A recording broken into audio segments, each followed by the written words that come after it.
Good ride, dude. Yeah, dust is never fun. Not gonna lie. If I was mid-pack, I probably wouldn't be nowhere near here because I really can't push it in the dust no more. But I had just enough clear track where I could run a fast pace and had a well enough start. I said the Baldwin motor, man, that thing. Even Caitlin, we've been ripping really good starts this year, so it's key. I mean, any more of these races are hard to pass. You got to get out front, and today everybody knew it and just kind of played it smart. Was trying to make as much dust as possible for the guys behind me and be smooth. And I made one mistake on like lap 3. I clipped the tree and it spun me a little bit, but other than that, Impact Solutions, Elka suspension was working awesome. Texera components. I mean, anything I could throw, anything I threw at the quad, it took it. The Texera stuff was working awesome. So, good day. Good ride, man. Thank you. That was a toughie today, man. I tell you what. I know last year when we finished it, I was like, we got second. I was like, I felt like a win, but today, that was brutal. That was brutal. Got a really good jump off the line. I was first to the first corner, and I got smoked from the inside. I don't know who got into me, but man, it hit me good and shuffled me back to, I think, a 5th going to the woods. And I don't know, end of the first lap, I get a pit board that says still minus 50 seconds down, and I was still in dust, and I was like, oh man, this is going to be a day. This is going to be tough. So we fought back as good as we could. Brandon Owens, he had I think he tagged a tree or had an oopsie, something like that happened. Got around him, got it by Adam on the pit stop. Wyatt, lap rider, got stuck on a rock, something in front of him, bobbled. I was able to squeeze through the trees on the left, so we was able to get to 3rd and bring it home and clinch our 4th championship. So, last year, it went all the way down to Ironman. Feels really good. Wrapped up 2 rounds early. We had a heck of a year. Podium 10 out of 11 races with 6 wins so far in the season. Man, what can I say? This Phoenix ATV Yamaha, we keep on improving it. We brought Walsh on board this year, Factory 43, Impact Solutions, CSD Tires, Liberty, DASA, Henson, the entire program, man. It's just clicking. It's just working. Can't thank all the guys, all my family, my sponsors. This thing is just, every year that goes by, you try to improve, and you try to bring on new sponsors and keep raising the bar. No matter what you did last year, you try to push forward. Every year is a new chase, new challenge, new obstacles, new things that happen, mud races, survival. But through it all, man, we keep getting this Yamaha YFZ 450R better, improving every year. And we keep getting more power, we keep improving our speed, our handling, and I feel like I keep getting better too. So we got a lot of things to be thankful for. Today was a super sketchy, tough race. Bring home number 4, feels damn good, and we're ready to go fight for 5 next year. The trophies are passed out, the checks been handed out, the crowd goes wild. Oh wait, the crowd goes wild! Ladies and gentlemen, let's hear it! Your XC1 Pro podium from the Rocky Mountain ATV MC Mountaineer GNCC. We gotta get the Insta-banger, gotta get the flick. You guys know what to do. All right, everybody, cheese on 3, ready, 1, 2, 3. Bryson, on behalf of Racer Productions, GNCC, and our friends at the AMA, congratulations on your 4th GNCC ATV National Championship. It's official, folks. Let's hear it. The number 1 of Bryson Neal gets the job done in 2025. We've got a 100% chance of champagne showers. We're popping bottles at the Mountaineer GNCC. Your XC1 Pro podium, Josh Merritt, Jared McClure, and your 2025 champ, Bryson Neal, here for your XC1 Pro class.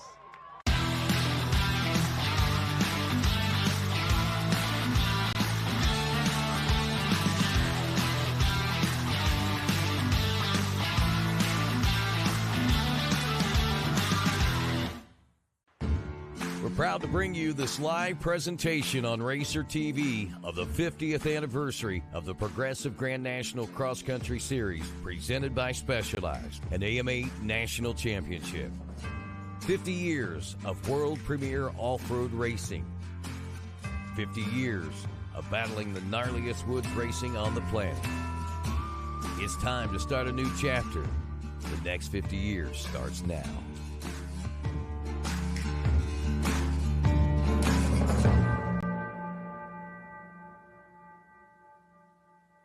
The Wiseco John Penton GNCC. We are here in Millfield, Ohio, a little later in the year than what we're used to, but nonetheless, this is the longest standing race on the GNCC schedule. So much history on this property, so much history in the 50th season. We've crowned a champion in Bryson Neal, but plenty is left for the rest of the riders. How does it all play out? It all starts right here, right now, on RacerTV.com. Are you ready to go GNCC Racing?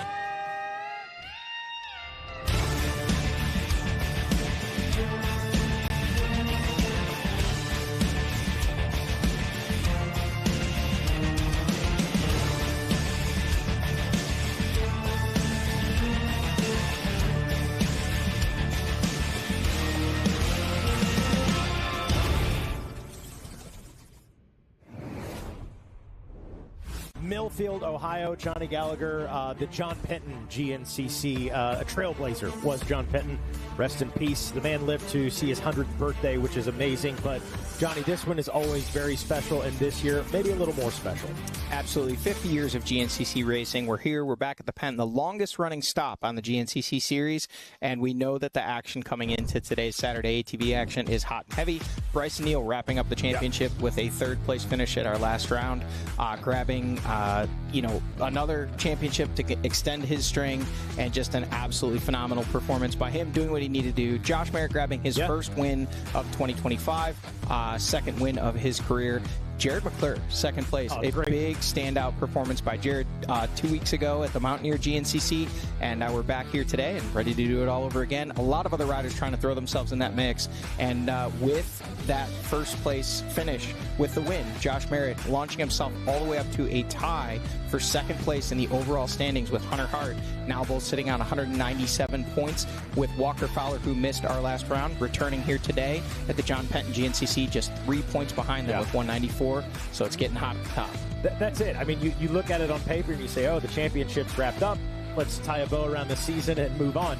Not the case at all. Plenty to race for here in silly season. And the storylines you mentioned, the first, second, and third place finishers. You got a national championship. You got Merritt with his second overall win. And you got Jared McClure, who says, hey, I can still do this. I can still hang with these guys and knock off podiums. Absolutely. I mean, Jared McClure just coming seemingly out of nowhere, getting a good start, riding a near flawless race, and in the battle for the win throughout much of it, rounding out that second place position. A big day for him. You know, that's going to give him a little bit of extra confidence coming in today. The top four in points, we've talked about them a little bit. Hunter Hart there, again, tied for that number 2 spot after probably less than what he would have liked or expected 2 weeks ago at the Mountaineer GNCC. But coming into today, it's not just those top four. We've got so many riders on a list that are still looking to notch that first win of 2025. You've got Wyatt Wilkin. You've obviously got John Glauda Jr. There's so many guys in that mix just off the box. Stephen Harrell having a great season that are just chomping at the bit to try and get the win, and today could be their day. Yeah, I can't help but think of Wyatt Wilkin. We've mentioned his name in the same sentence so many times as Josh Merritt. Merritt comes off of a win a couple of weeks ago. Is today the day Wyatt Wilkin gets it turned around, puts it center of the box for himself. So we'll have to see how it plays out. And the XC2, that championship yet to be decided, but starting to take shape. Yeah, Alex Tiemann has a commanding points lead there. Does have the opportunity to possibly put the final touches on that one here today, depending on how he finishes, as well as his nearest competitor, Braxton Gross, sitting in the number 2 spot. That action has been hot and heavy, not only between those two, but so many other riders in that XC2 class. And Alex Tiemann, rumors that if he's able to wrap up that XC2 title, he may jump up a class, line up with our XC1 row coming up here in 2 weeks at the final round at the Ironman GNCC. So a little bit of drama there, and we'll watch it all unfold here today. It's going to be some good racing. It's going to be good. See, silly season in full effect. Lots to race for in these last couple of rounds. You've heard enough from us. We want to see what these guys are going to be facing as far as the track goes. So for that, we'll throw it to Jackson Burrell, who stands by with our trail boss, Jared Bolton, for a Yamaha Racing track description.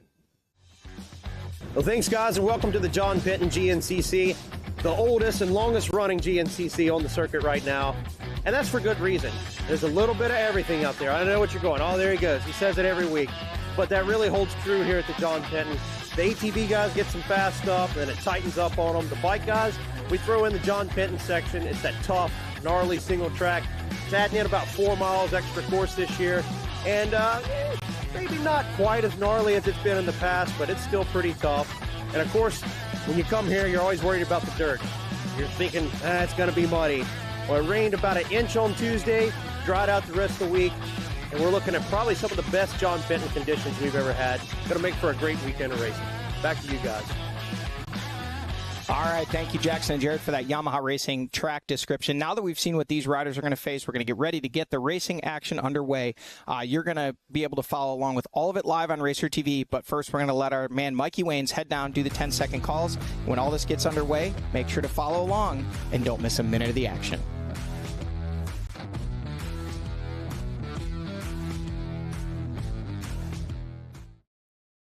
Everywhere but the seat. The seat is leather. Alan, we get it. You love your bike. We do too. That's why we're America's #1 motorcycle insurer. But do you have to wedge it into everything? What? I don't do that. This reminds me of my bike. The Wolf was about the size of my new motorcycle. Have you seen it, by the way? Happy birthday, Grandma! Really? Look how the brushstrokes follow the line of the gas tank. Hey! Hey! Brought my +1. Jamie.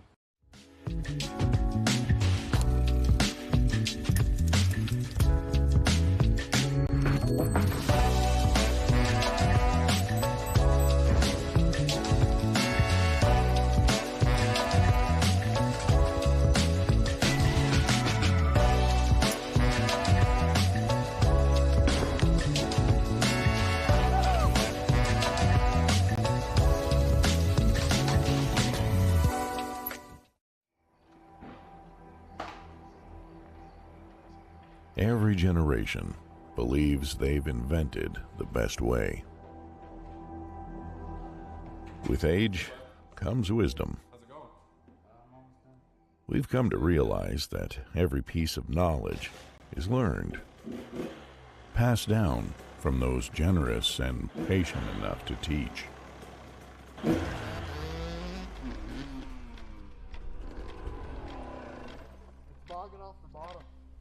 Take a look. Legacy. It's not about leaving something behind to be remembered by. It's realizing that the future lies within the next generation. Let's call it a night. All right. The nature of true progress is humbly building something bigger than yourself. Rocky Mountain ATV MC. This is our legacy. Whatever you drive, however you drive. AMSOIL specially engineers lubricants to maximize power, performance, and protection in your vehicles, so you can work hard and play hard with confidence.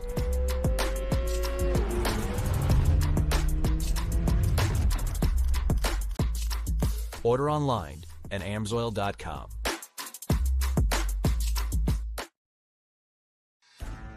Progressive GNCC Racing is brought to you by Progressive. Progressive could save you hundreds of dollars on your automobile and motorcycle insurance. Specialized E-Turbo bicycles. It's you, only faster. RockyMountainATVMC.com. Get ready. And now we want to welcome everybody watching at home on RacerTV.com as we are just about to introduce our starting row for the XC1 Pro Class here at the Wiseco John Penton GNCC. And with that said, here we go. Riding to the line in accordance to points, the #1 and your 2025 and still national champion out of Bidwell, Ohio, riding aboard the Phoenix Racing Yamaha, the Bidwell Bullet, Bryson Neal. Up next, the #4. Out of Akron, Ohio, riding aboard a B&R Motorsports, GBC, and Merritt Racing backed Yamaha, Josh Merritt. Up next, the #6, out of Newfield, New York, on a Fly Racing Quad Tech and HHR back to Yamaha, Hunter Hart.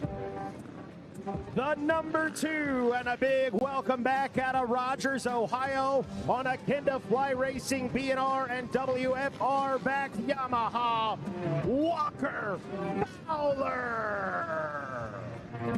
The number 3 out of Hillsboro, Ohio, on an SBR Pierce Performance and Kenda backed Yamaha, the Reaper, Wyatt Wilkins. The number 18 out of Acme, Pennsylvania, riding aboard an Action Off-Road Kenda and Custom Access backed Yamaha, Jay Shatron.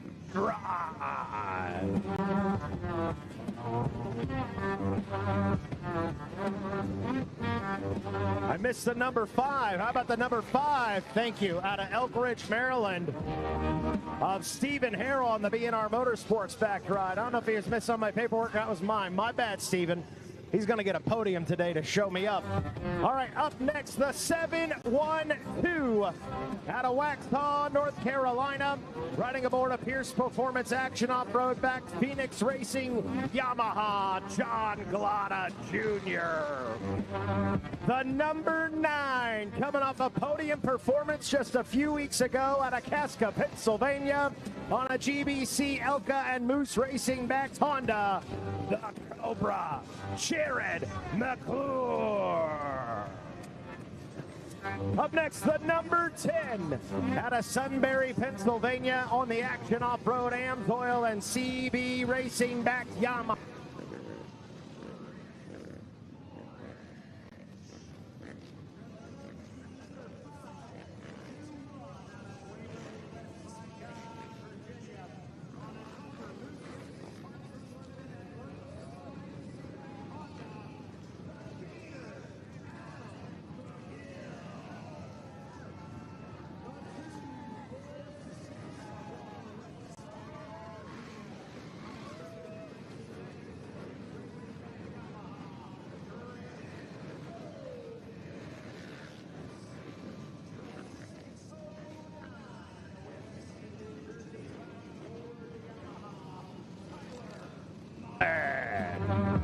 The 703 out of Petersburg, Indiana, riding aboard the Action Off-Road Maxxis and Lone Star Racing backed Yamaha, Austin Abney. And last but certainly not least, the 171 out of Salisbury, North Carolina, riding aboard the Phoenix Racing Yamaha. Say hello to Grayson Eller. And that, ladies and gentlemen, is your starting row for the XC1 Pro Class here at the Wiseco John Penton GNCC, the longest standing race on our schedule as our fans begin. You guys are killer, man. I love it. I love it. Thank you. Most of our fans have made their way on the other side of that white stringer line after our pro rider intros. I appreciate it. If there are a few folks still on the wrong side of that white stringer line, we ask that you exit on the other side. Now DJ Judd jumps into the Yamaha R-Max 1000. He will throw on the gold sparkle helmet, celebrating 50 years of racing GNCC. And this is where we like to say, DJ Judd, remove the meat. As DJ Judd begins to make his way off of the starting line. This is twice now they've gone after me. I mean, my goodness. My goodness. There we go. DJ Judd makes his way off of the starting line with the Mobile Entertainment Activation Transport. And now all eyes will fixate onto the man, Ricky Towery, on the outside of turn number 1 as Ricky Towery steps out onto the track.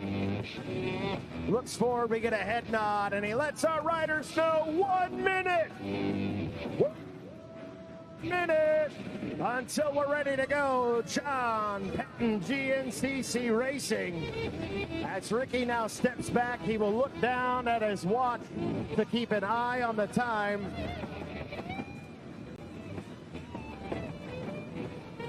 And Ricky, the maestro. There it is. Blue flag waves. Blue flag waves. Shut them down. Shut them down. Shut them down. As we are just about shut them down. There you go.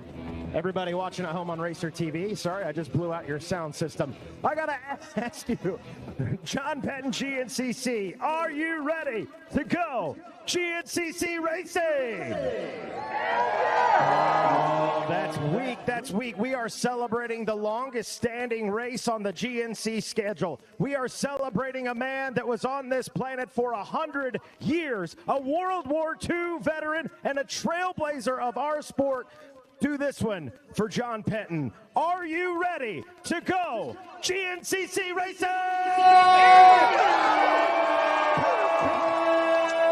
10 seconds for row number 1, the XC1 Pro. Bang, and we're off. Bryson Neal out in front, the Bidwell Bullet. No doubt about it, and the Bidwell Bullet will take the lead as the Gator, Adam McGill, last off the line and a hand up in the air as he was pushed to the outside.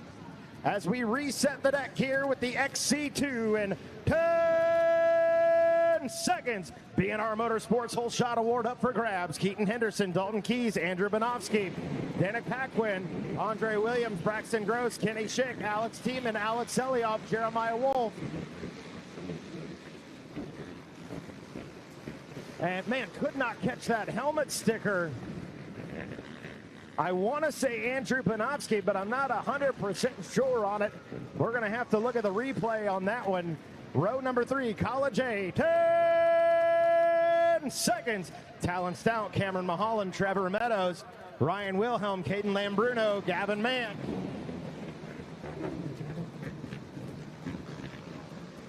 Nice, nice. And that is going to be the 9-2-3 of Cole Likens, grabbing that whole shot and early lead. And how about that? A little Rubbins racing to get things started. Heated. Rougher than a night in the county jail. Here we go. 10 seconds. I couldn't remember what county we were in. I was going to give them a shout out, but there you go. Junior A, 20 plus. David Machisco, Connor Brandt, Ryan Hendershot, Jeremy Ladon, Colton Kusta, Trevor Furby, Cade Vanderpool. 2-1-4 on the whole shot. That's going to be Trevor Furby out of Belton, West Virginia, grabbing that whole shot and early lead right there. As a seat comes off as they enter the woods. Wait on the signal here from Ricky Towery. Hold. Vet A, 28 plus. Here we go. 10 seconds. Tyler Griffith, Henry Moore, Alan Blavos, Justin Ratliff, Simon Moran, Zach Blockwell, J.D. Higgins, Fred Marley, and Justin Willis. 902 or 906. Fred Marley and Justin Willis were in it, and it is a big pileup as they enter the woods. We are on another hold. Guys, be real careful as you approach turn number 2 into the woods. It's tight. It's a wee bit dusty, and we've already seen some carnage in a few rows. Here we go. 10 seconds. Senior A, 40 plus. Dirk DeSerci, James Castor, James Green, Ben Dunlap, Brad Whitehead, Sean Slaughter, Zachary Phillips, Chris Conklin, and the Marlboro man, Todd Muscala. But it is Brad Whitehead grabbing the whole shot and the lead into the woods. Junior B, 19 plus, 10 seconds. Coy Teeter, Bryson Carsey, Colton Dooley, Josiah Newton, Ryan Beebe, Evan Young, Evan Lowmiller, Ian Burns, Adam Safel, Tristan Howell, Edward Dibandello, and Reeston Richards. That's the 310 on the jersey. Couldn't catch the helmet sticker, but a good lead nonetheless. We got a thumbs up in turn number 2. Oh, hold. Wait for the signal of Ricky Towery on the outside of turn number 1. College B, 16-18. Here we go. 10 seconds. Keelan Eichelberger, Andrew Adams, Zaid Kyle, J.N. Mittner, Parrot Childers, Evan Bridgewater, Connor Humphreys, Jaden Verdon, Trip Marino, Eli Edgar, Graydon Hurst, Quentin Gauker, Landon Kosler, and Owen Sullivan. 4, 2, 3. That is Trip Marino out of Niles, Ohio on that J&J Performance back Yamaha. Grabbing that whole shot and early lead right there. One rider getting turned around in the first turn. He gets some help from DJ Judd. Senior B, 40 plus, 10 seconds. That was a close one there, Ricky. Aaron Delancey, Jason Noble, Douglas Bailey, Joe Dehart, Nicholas Ringer, Robert Stevens, Robert Perry, Chad Wallace, and John Stolniker. Power on the ground, Honda out in front, 684 on the machine. That's John Stolniker out of Summerfield, Ohio. Grabbing the whole shot. 10 seconds. Vet B, 28 plus, Tanner Davisic, Zachary DeNoble, Clayton Kawasaki, Taylor Lizelle, Frederick Harder, Barry Nicholson, Michael Brown, Kevin Simons, Kevin Van Zant, Jake Stevenson, Joe Rutherford, Tyler Miller, Anthony Lucas, Isaac Jenkins, Tyler Weirs, Cody Wolford, and Amy Dunlap. And looks like all of our riders are off the line here for the Vet B 28 plus. And we're off and rolling. The Bidwell Bullet, well, he's already sealed the deal on the 2025 National Championship. Can he put a little icing on that cake here at the John Penton GNCC? All that and more coming up here in just a little bit. This is the Wiseco John Penton GNCC. We'll get a word from our sponsors and be right back after this.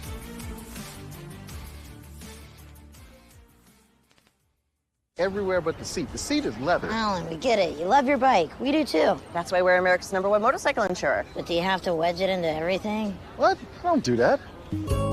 This reminds me of my bike. The Wolf was about the size of my new motorcycle. Have you seen it, by the way? Happy birthday, Grandma! Really? Look how the brushstrokes follow the line of the gas tank. Hey! Hey! Brought my +1. Jamie.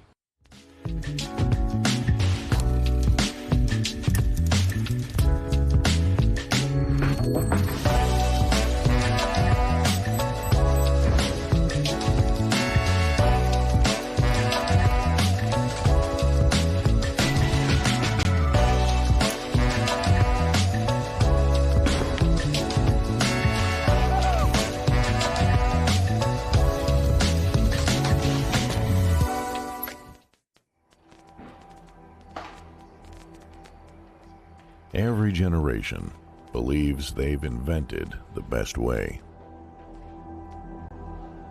With age comes wisdom.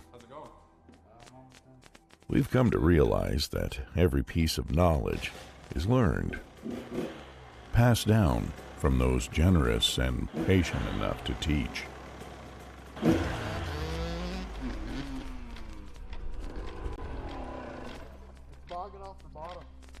Take a look. Legacy. It's not about leaving something behind to be remembered by. It's realizing that the future lies within the next generation. Let's call it a night. All right. The nature of true progress is humbly building something bigger than yourself. Rocky Mountain ATV MC. This is our legacy.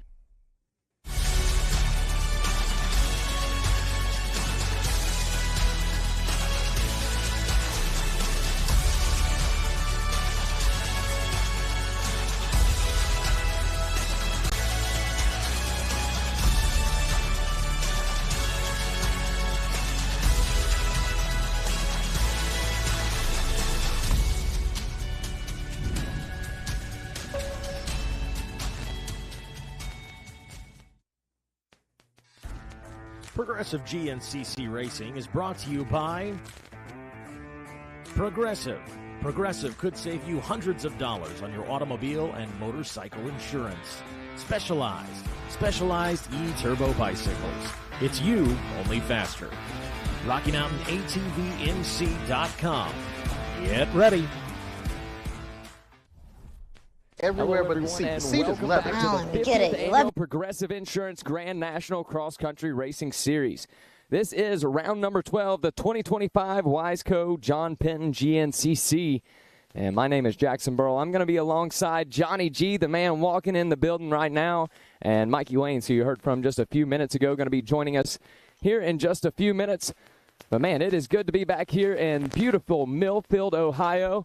Of course, Johnny, Ohio, where a lot of our ATV racers make their way from, I believe, even you yourself. Yeah, a lot of Ohio talent shown here today, getting off early with the start. It was a pretty chaotic start for XC1, XC2. A lot of contact being made. We'll check it out here with the Specialized start recap. So here we go. This is how things got started just a few minutes ago. And going to take a look here at our XC1 Pro Start recap.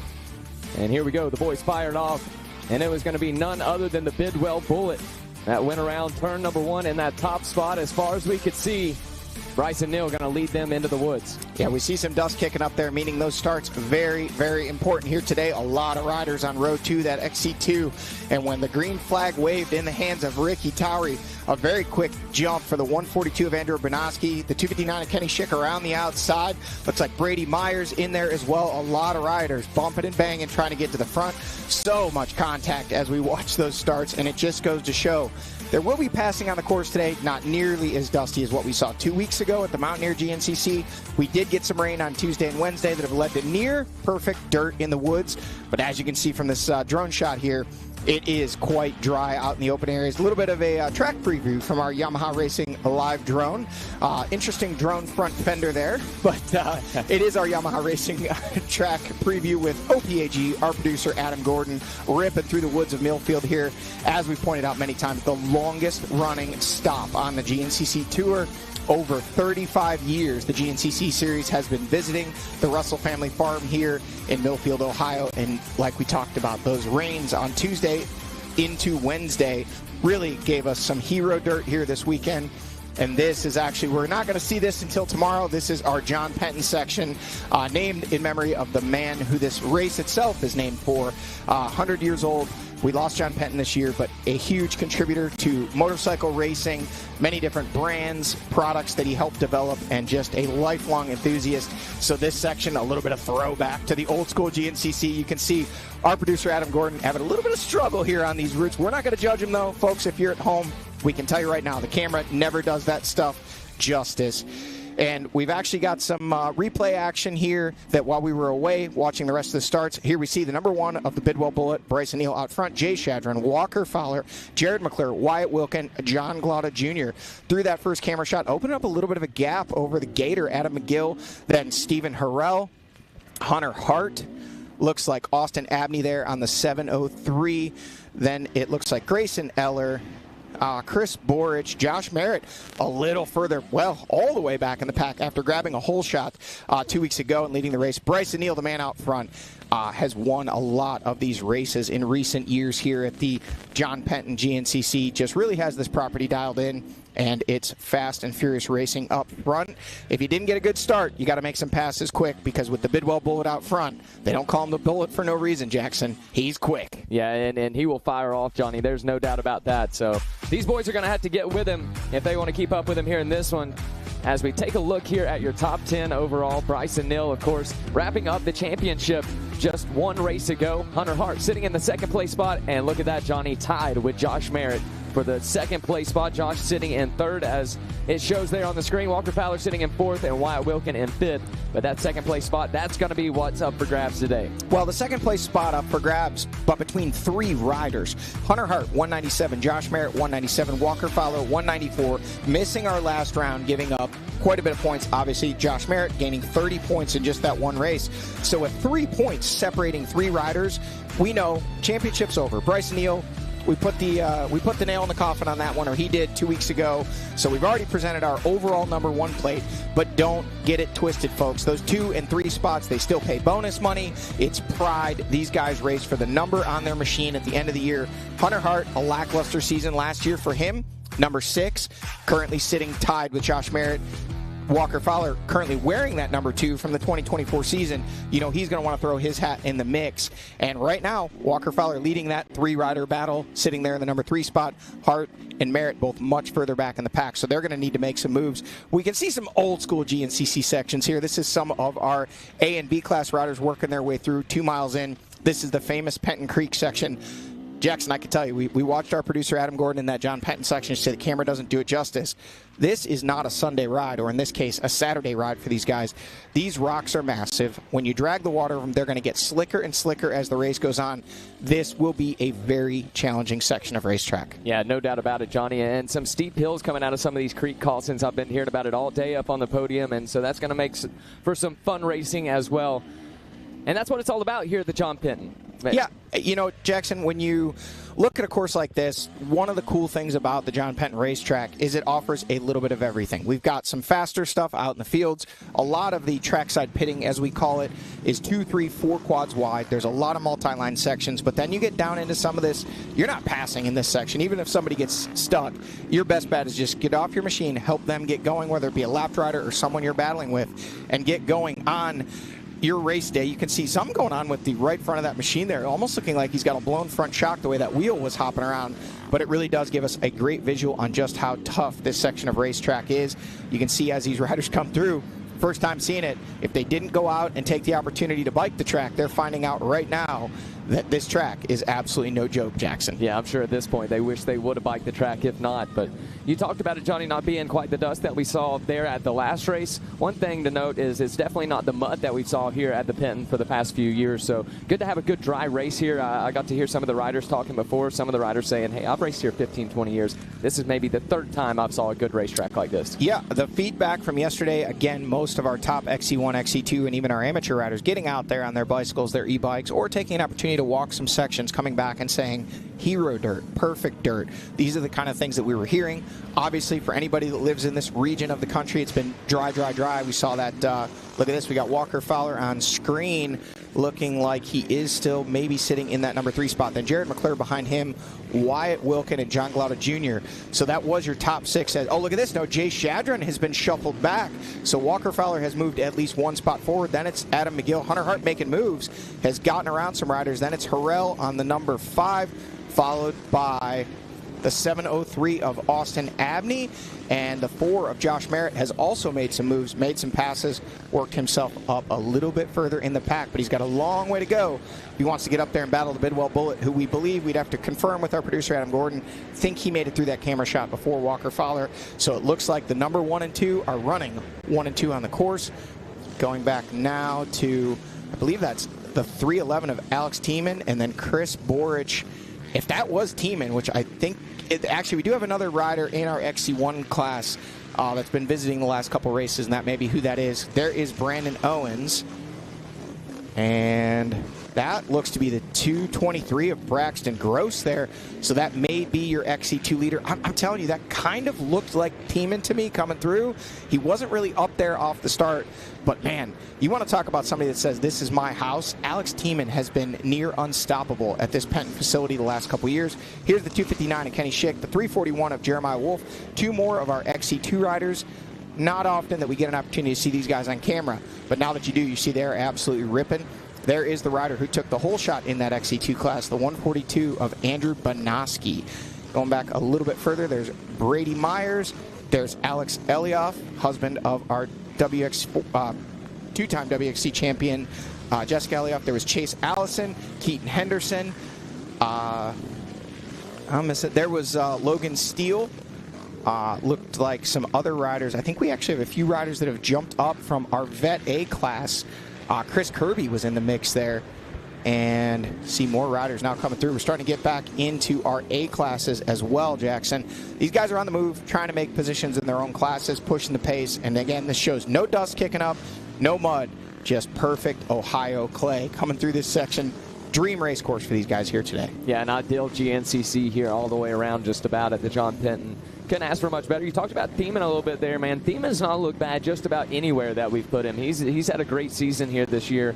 And so we definitely got our eye out for him in this one. Going to be interesting to see if that is him that's running up there with our XC1 class. Yep, and we spoke about this in our pre-show for those of you that were tuned in early. Alex Tiemann having a chance today with, I believe, an 18-point lead. Now, we do have to keep in mind XC2 has drops. When we do the math, XC1, no drops. A lot of our other classes have anywhere between 2 and 4 drops, depending on what the class is. When we say drops, that means at the end of the year, you get to throw out your worst finishes. And for some riders, that means they didn't come to that event at all, or they finished outside of the positions where they're trying to score the points that they are looking for. It looked like that may have been... There he is that the number 1 of Bryson Neal out front, leading the way, already starting to open up a gap. We'll see just what that gap is over what we believe is the number 2 of Walker Fowler. Back racing with us this weekend after missing the last round, trying to get some valuable points in that battle for the number 2 spot. A 7-time former champ. Look at that. Bryson Neal missed his water bottle handoff. Did you catch that there? As he came around the corner, he was handed a water bottle, tried to grab it, and it went flying. Early in the race, he's still going to have plenty. Look at that. We got a kind of a lock-in already, Jackson. Aggravated lock-in, I believe that was. That was aggro lock-in. Aggro, there and look at the gap. That was Walker Fowler coming the other way. He has already opened up the entire Pro Pit section over his nearest competitor. The Bidwell Bullet absolutely on rails right now. There is the number 2 of Walker Fowler on that WFR Kenda-backed Yamaha, sporting that DBK fly gear this weekend. Pretty cool looking stuff. He is out there and giving pursuit. Has gotten around the 18 of Jay Shadron. Was in the number 3 spot off the start and early on. Now up into the number 2 spot, trying to track down the Bidwell Bullet. But right now, Bryson Neal is just setting a pace faster than anyone else, including our 7-time champion of the series. Walker Fowler is able to match. A lot of racing left, but if you're a race fan and you want to see wheel-to-wheel action for the win, you know, these guys are going to have to pick it up because Bryson Neal is starting to march away, Jackson. Yeah, and after wrapping up that championship at the last race, Bryson Neal, a rider that's always cool, calm, and collected. Doesn't seem like the pressure really gets to him too much, but you know he has to have a weight off his shoulder coming into today, especially that championship being wrapped up, sitting over 80 points in the lead here today. I'm sure that he is feeling very well. Yeah, and that is Tiemann. Definitely Alex Tiemann there. So he has gotten up and gotten around a number of our XC2 riders, our XC1 riders. There is Owens, so he's gotten around Owens. He's gotten around Borich. This looks to be Grayson Eller on the 171, so he's gotten around Eller. Man, he's making moves. And now here comes the second place XC2 rider, the 223 of Braxton Gross. That is your battle for the championship. We'll have to do some math when we go to commercial break, but I believe it is an 18 or 19-point gap as they run with throwouts. Mix it all up and put it in a shaker. We'll have to do math, but do know with a win today, and if Braxton Gross is not able to finish well enough, Alex Tiemann could potentially wrap up that 2025 XC2 title, which would make it his 2nd in a row. Bidwell Bullet on screen, Jackson leading the way at the 9-mile marker. There we go, making his way through once again, and take a look at that gap that we're seeing already, not even a lap into the book, Chet. And Bryson Neal starting to really open it up. Good to have Walker Fowler back racing with us here this weekend. It's going to be interesting to see what he has to say about it. I know you mentioned, Johnny, wanting to leave here with Fowler with that number 2 plate. I heard him get to say that in the pre-race report. That is exactly what his goal is. He wants to go into 2026 with that number 2. Yeah, you know, I mean, obviously Walker Fowler disappointed not to be able to battle for that championship after missing the last round. That said, Bryson Neal did already have a pretty solid points lead. Look at that. Wyatt Wilkin has now gotten his way around Jared McClure. John Glauda Jr. there still continue to push. Hunter Hart now around Adam McGill making moves. Hart is on a mission. Then it's Harrell. Oh, that was Harrell there. I missed somebody there. And then now Josh Merritt has actually mixed up to that group in front. That was Jay Shadron that I missed up there. And then it is the 703 of Abney, the rider out of Indiana, surprised to see he still has goggles on. He has a tendency to lose those pretty much the 3rd turn of the race sometimes, but today still having those goggles on, trying to protect those eyes, and now they have stretched it out. Jackson, I'm guessing something may have happened. Now here is your XC2 leader. There is Tiemann. Just behind him it was and still is Chris Borich, with Brandon Owens now starting to apply the pressure, a rider that had a top 5 at our buckwheat round 2 weeks ago. We do have Walker Fowler on screen from our Yamaha Racing Live drone, Jackson. Giving chase. Can he make up the ground to Bryson Neal? We'll see. We saw in 2024, Walker Fowler was the rider that took the win here with Neal in the 2nd place spot. Wilkin rounded out our podium here last year. Another rider that I'm not taking out of this one is the Gator, Adam McGill. We saw him pick up a win here a couple years ago, and still plenty of time left in this race for him to get up into a podium spot. Yeah, absolutely. Adam McGill, this is not a home race for him. He's a West Virginia boy, but he is not far over the line from here. Still one. We know there's a lot of McGill Mafia fans here this weekend. Everybody loves the Gator, cheering him on. Just a great personality in our sport. Up there in the years now, but still getting out there, fighting for it, trying to get himself in a podium position or battle for a win. Like you said, we saw him do it just 2 years ago here at the John Penton, a very muddy John Penton that day, but he owned that race, wrestled away from Josh Merritt late. Ended up being Merritt's first podium that day. Fast forward 2 years, Josh Merritt now with 2 wins in the books and countless podiums and tied for that second place spot in points. So definitely progression from Merritt for the last couple of years here.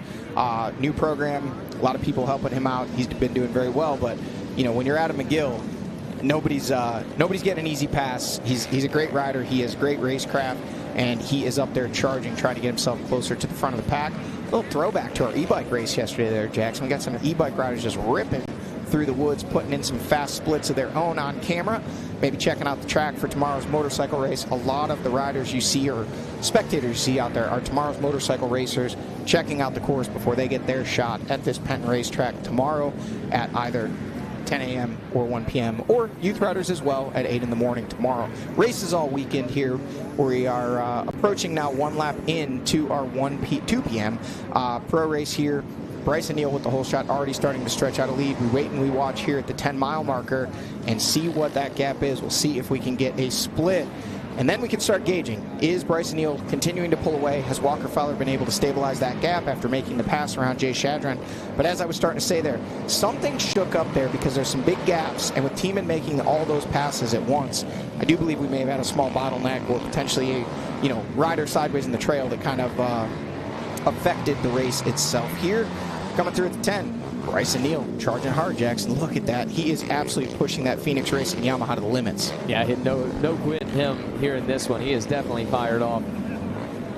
Taking a look back here at this section, still not seeing Walker Fowler, so it looks to me like that gap is growing just a bit as now we see Fowler popping out of the woods. And we see now he still has to go around this ravine, come to the end and back, so that gap definitely has not come down. Don't know if it's opened up anymore, maybe a little bit. He did have the entire pro pit section lead, did Bryson Neal, when they came through just a few miles ago. I see Nick Davidson there cheering on, and Wyatt Wilken now putting in a charge, closing up on Walker Fowler. If you want to talk about a local guy, Wyatt Wilken, he's an Ohio boy, Hillsville, Ohio, I believe it is, or Hillfield, something like that. Some little town here in Ohio. Hillsboro, there we go, Hillsboro, Ohio. Mikey Wayne's coming in with the rescue. There is Shadron. We saw a couple other riders pop through there. And then it's Harrell and Hunter Hart continuing to charge, trying to make some moves and make up positions after a less than desirable start, starting near the back of the XC1 field. And here's those gaps I was talking about. I do think something caused these gaps to open up, whether it was somebody having some struggles. And now we do see the 703 of Abney coming through.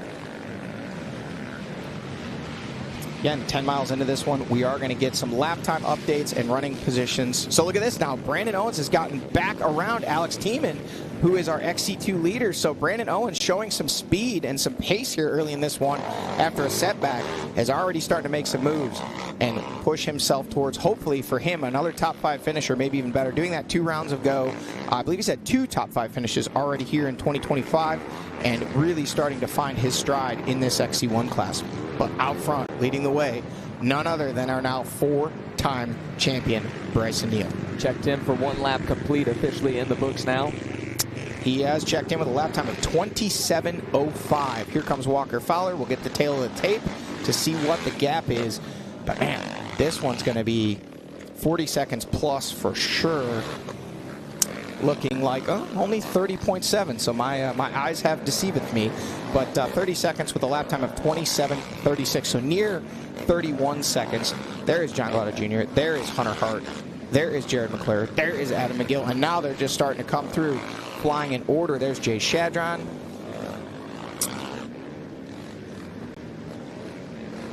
And as we do the rundown here, we see Fowler on screen now at the 1 mile marker, running in that number 2 spot. Top 9 have checked in. It's Neal, Fowler, Wilken, Glotto, Hart, McClure, McGill, Shadron, Harrell. And now Josh Merritt checked in the number 10 spot. 6 seconds behind Stephen Harrell. No big gaps there other than that 30-second gap out front for Bryson Neal. Everybody else running back through the pack. 5 seconds, 6 seconds, 2 seconds, 1 second, 1 second, 2 seconds, 3 seconds, 6 seconds. So wheel-to-wheel battles from second on back to 10th. Bryson Neal opening up a gap of more than 30 seconds on lap number 1 after grabbing the whole shot and early lead. Clear track in front of him and making the most of it.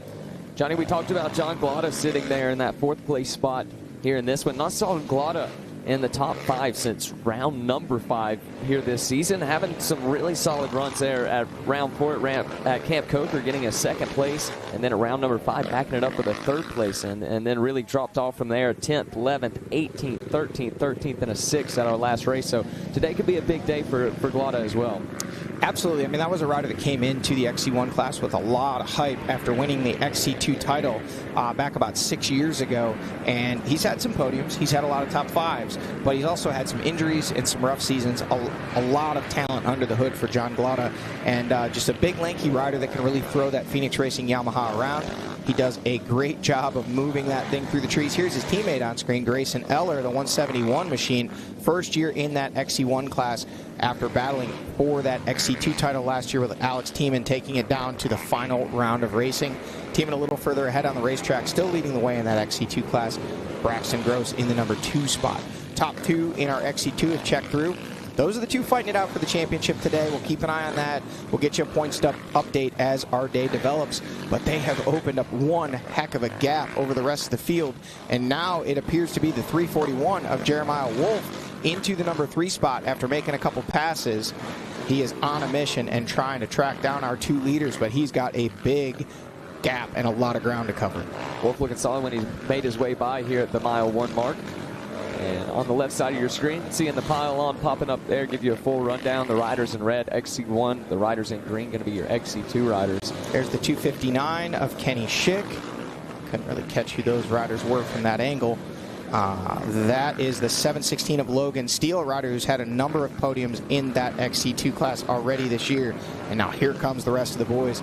Those XC2 riders, a little younger, a little less experienced, but they are full of enthusiasm and speed. Never an issue for those guys.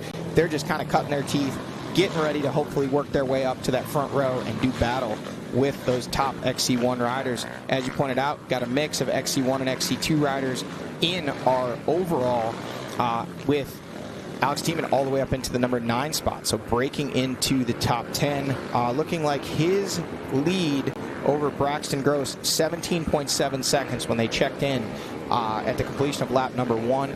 Gross trying to put the coal to the fire, heat things up a little bit, put some pressure on Alex Tiemann, knowing he needs to finish him ahead of him today, and maybe even hope for some less than desirable finish for Alex, for Braxton to really keep himself close in this 2025 XC2 championship battle. Yeah, well, once you get up to pro racing, I'm sure they are hoping for a little bit of tough luck in a situation like this. On screen, you see the number 1, Bryson Neal, making his way through this tough rig section that Johnny was talking about earlier in the show. And doing it with ease, splashing a little bit of water as he makes his way through. Look at that, Johnny. Hops the rock, lands on the side of the bank, and he's out of there. One thing that you'll see differently with a lot of the more seasoned top riders is how they approach sections like this. You know, yes, you could just pin it, run right down the middle as fast as you can go, and he went through there plenty quick. But he's in a position, he knows he's got a little bit of a gap. He's trying to keep those gloves and goggles dry. You can see them kind of letting off in the deeper sections of water. When your grips and your gloves get wet, it's hard to hang on. If you get water behind the film in your roll-offs, in that case Wyatt Wilkin, they're running the tear-offs, it can also make it hard to see. Now Hunter Hart making some moves. He's gotten around John Glada. He is definitely the rider on the move right now. Then it's Glada, McGill. There is Jared McClure, and then Jay Shadron just behind him. Then there is Stephen Harrell. So that is your top 9 here through at the 2-mile marker, waiting and watching for Josh Merritt in that number 2 spot back there on the number 4. And there he is, trying to close the gap after a near, if not last place start. So he's trying to make some moves. Last race winner, looking like if he wants to repeat that today, he's really going to need to get on the gas. But look at this. The 246 of Owens has gotten back around the XC2 leader of Alex Tiemann, as we pointed out. You can see that front bumper all mangled up, making some contact with some. But look at the gap he has opened up over Tiemann, who we know is going to be putting a blistering pace down here today. And he has just literally ridden away from it. Now, Tiemann has lost his goggles there. You can see him hanging on his left arm. Then it's our former 6-time champion and 75 race winner, Chris Borch, out there running. Actually, does not look like he is in the top 10 unless I'm missing him or his transponder isn't working. His transponder must not be working because he's ahead of Eller there. And then it is the 223 of Braxton Gross, second place in that XC2 class. Again, as we pointed out, as our man Mikey Waynes joins us here in the booth, Braxton Gross, knowing that his XC2 title hopes potentially marching away from him as Alex Tiemann with a 17-second lead at the completion of lap number 1. Now we see Grayson Eller on screen. Yeah, Tiemann, I mean, 9th in the OA. Heck of a start for him. Braxton Gross, I mean, really good start as well. 12th in the OA as far as that's concerned. But yeah, Johnny, maybe you've talked about this. If you have, tell me to shut up. But when was the last time you had racing conditions this prime at the John Penton? Yeah, we mentioned it a little bit, but we'll delve into it a little bit deeper here. I mean, this place has been a stop on the GNCC tour for over 35 years, and the ground here gets, it gets some abuse. You get to see it, but not only that, the clay here in this part of Ohio is very unique. It doesn't hold the moisture very well, so it's almost like any rain that you get really needs to be timed basically perfectly, and this week it turned out to do just that. We got some rain on Tuesday, just the right amount, anywhere between an inch and a half, depending on what rain gauge you were going off of. It was enough to get down through the leaves, get through the leaf cover, the canopy, get some moisture into this clay, and provide literally a perfect dirt and racing surface for this race here today and tomorrow. We will see it kind of chop up and start to see some powder and dust kicking up in sections like this here where the canopy is a little thinner. The sun's getting through. It has been windy the last couple days, but you wouldn't typically say that good dirt is synonymous with the John Penton GNCC, but this weekend it actually is. These guys have got a great racing surface. No rain in the forecast tonight, so we should have a good race tomorrow.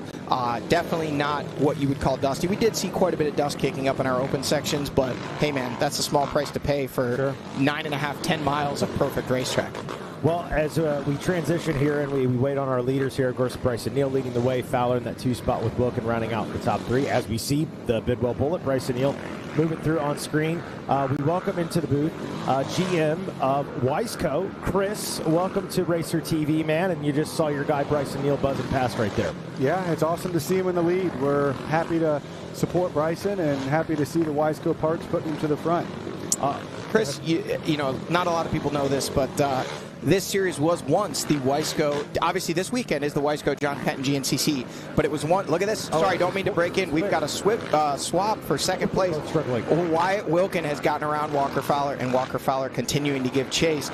But Chris, this was once the Wiseco GNCC 100-mile series, or Wiseco 100-miler series, then the Wiseco GNCC. Wiseco, I believe, and I don't want to misspeak here, the longest running continuous sponsor of GNCC since its inception many years ago. Happy to have you guys out with us this weekend. And if you just walk around in the pits, it's got to make you guys proud at Wiseco to see all the effort that you put in, see your products on these machines, the logos, and you guys are heavily invested in GNCC, and we're sure happy to have you here. Well, thank you. And yes, we have been a long-time sponsor. We're located in near Cleveland, Ohio, just 3 hours up the road, so we kind of consider this our home race for the GNCC series. But yeah, it's been awesome to be a part of it. It's been great partnership, and we're happy to put Wiseco out for the racers to use and make the parts available. So yeah, it's good. Well, I know one of the things, you guys put a lot into the development of your, pistons is kind of what is synonymous with Wiseco, but you make all kinds of parts. You guys use racing to develop those parts, and this being the premier off-road series in the world, you guys have been coming out here through different ambassadors and different riders, and you guys as team members from Wiseco and developing products. Tell us a little bit about how you can use, racing like GNCC and other series to really just kind of test your parts to the limit so that when the customer buys those Wiseco products and takes them home, they're getting the best of the best. Right. So just to touch on a few things there, yeah, we have always been Wiseco piston, but we're also Wiseco clutch baskets and inner hubs and crankshafts and gaskets and lots of other components, piston kits. So we're happy to offer, Garage Buddy complete bottom end rebuild kits, PK complete top end kits. We've got our regular Racer Elite parts, as we call them, so the OEM replacement, but it's a forged piston. Then we've got our, Pro Light, and then we've got our Racer Elite, which offers some additional features of the coatings and the different forging designs. But yeah, we rely on that feedback from the racers. We like to give them the parts and have them beat them up and give us that feedback. Just one quick sidebar as an example. So when we developed the clutch basket line years ago, a lot of people still don't realize we offer clutch baskets, but we had pros coming back to us and saying, these are awesome, they don't even wear out. And we said, well, great, we're going to give it a lifetime warranty.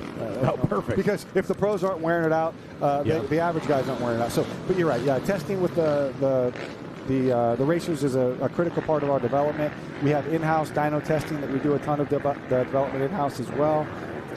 We're happy to be the only piston manufacturer in the U.S. that forges all of our own parts in-house right here in the USA. So, yeah, lots of good benefits and lots of features and advantages we can bring to the customers. Well, I can tell you from my personal experience, Chris, I was a lifelong Wiseco rider until I retired.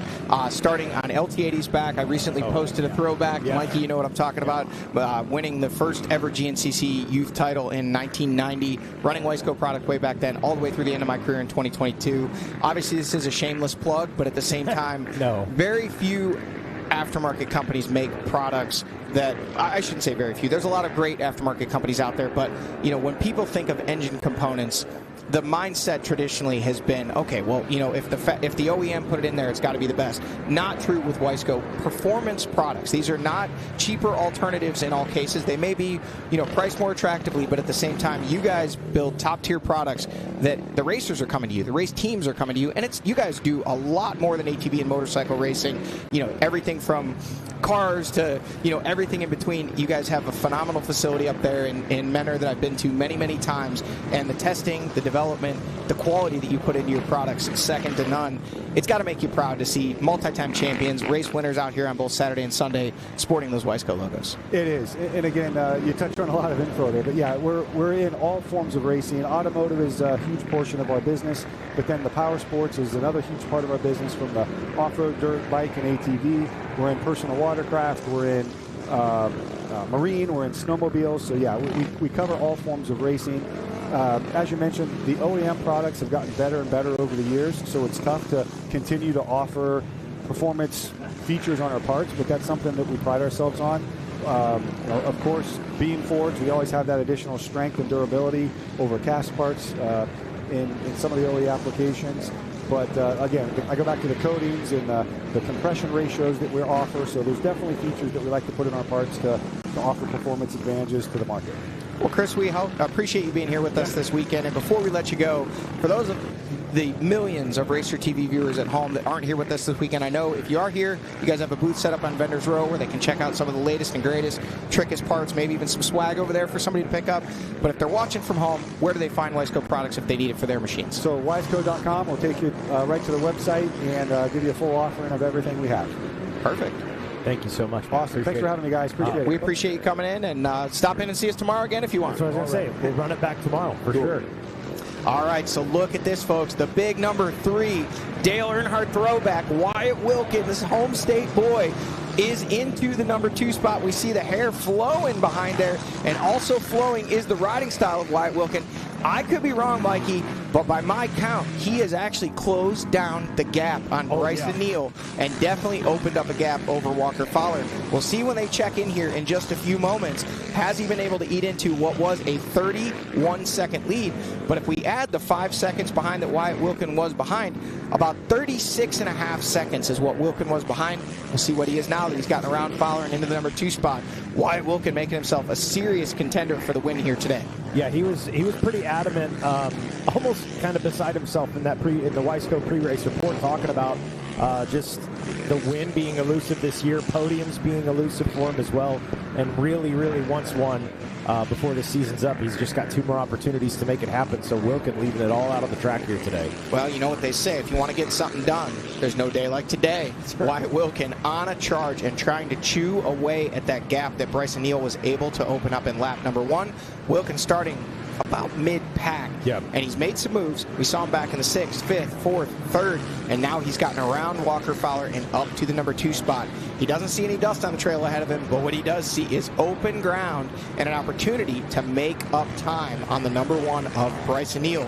Full charge mode right now for Wyatt Wilkin. Gotta love this guy, man. He's hair flowing today. Hair flowing, just such a great personality in our sport.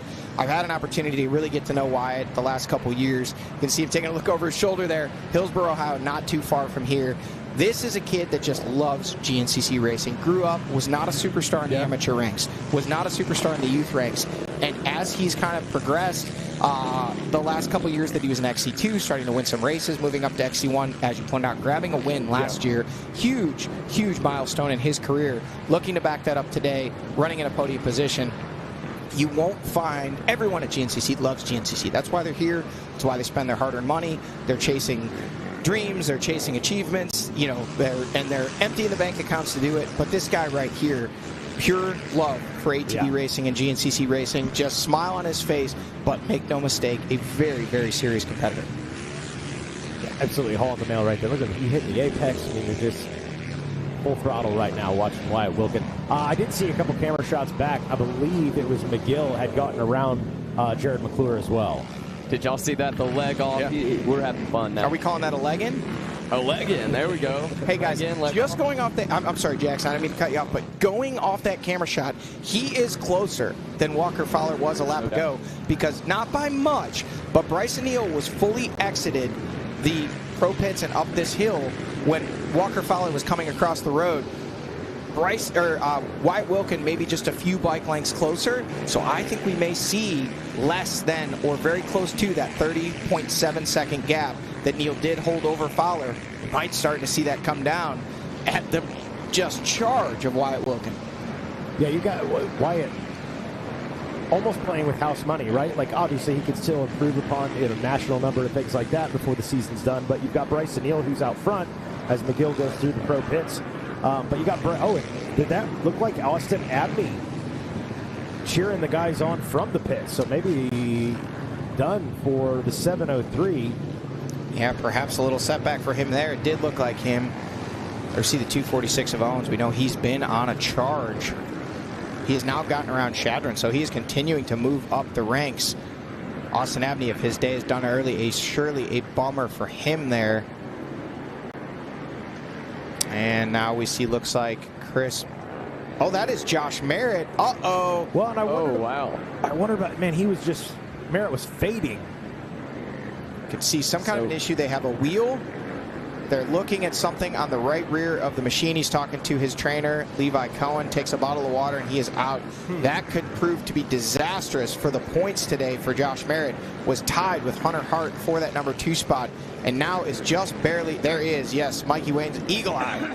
Mikey Wayne. Like Johnny Gallagher there. I mean, scoping out the stuff. Listen, I only look for racers on the racetrack. I'm not searching the pits. I'm just pointing out the bad one. Hey, before I head down to the pits, I do want to mention we saw Fowler and Hart coming through there. That is going to be that real battle there for that second place spot in the points. Wyatt Wilkin, he's still there, like you mentioned, Mike. He can still get that number 2 spot for the year, but a little bit farther out of it than the rest of the crew, sitting with 168 points. Fowler sitting with 194 and then 197 for Hart. So that's going to be the battle right there. A lot of. Whoa, look at this. A shakeup. Hart now around Walker Fowler. We saw him applying pressure coming through our pro pit section, and now he has made the move, dropping Fowler back to 4th and Hart into the number 3 spot. Then it's Galata still holding strong in the number 5 spot, riding well in that 712 Phoenix Racing Yamaha. Big, tall, lanky rider out of Salisbury, North Carolina, or somewhere around there. I believe that's where Phoenix is out of. And then Adam McGill coming through on the 521 machine, sitting in the number 6 spot. So it actually looks like he has made the move around this rider right here, the number 9 of Jared McClure, finishing 2nd 2 weeks ago at the Mountaineer GNCC. Good hole shot for the Sneaky Snake. able to hold on and not even hold on, ride very well all day long. Then it's Shadron and the rider on the move. The 246 of Owens. Something happening in lap number 1, dropping way to the back of the field.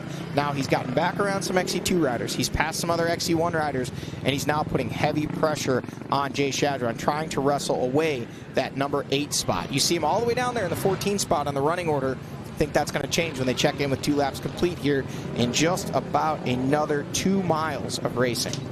Yeah, certainly going to change. We know Austin Abney out. We saw him sidelined or in the pro pits. Jackson Burrow on his way to get it, see if he can get a word in with him. There goes the number 4. And I'm not seeing an issue with that machine. That's what I was going to say, but too. They had a wheel in hand. There was definitely a discussion.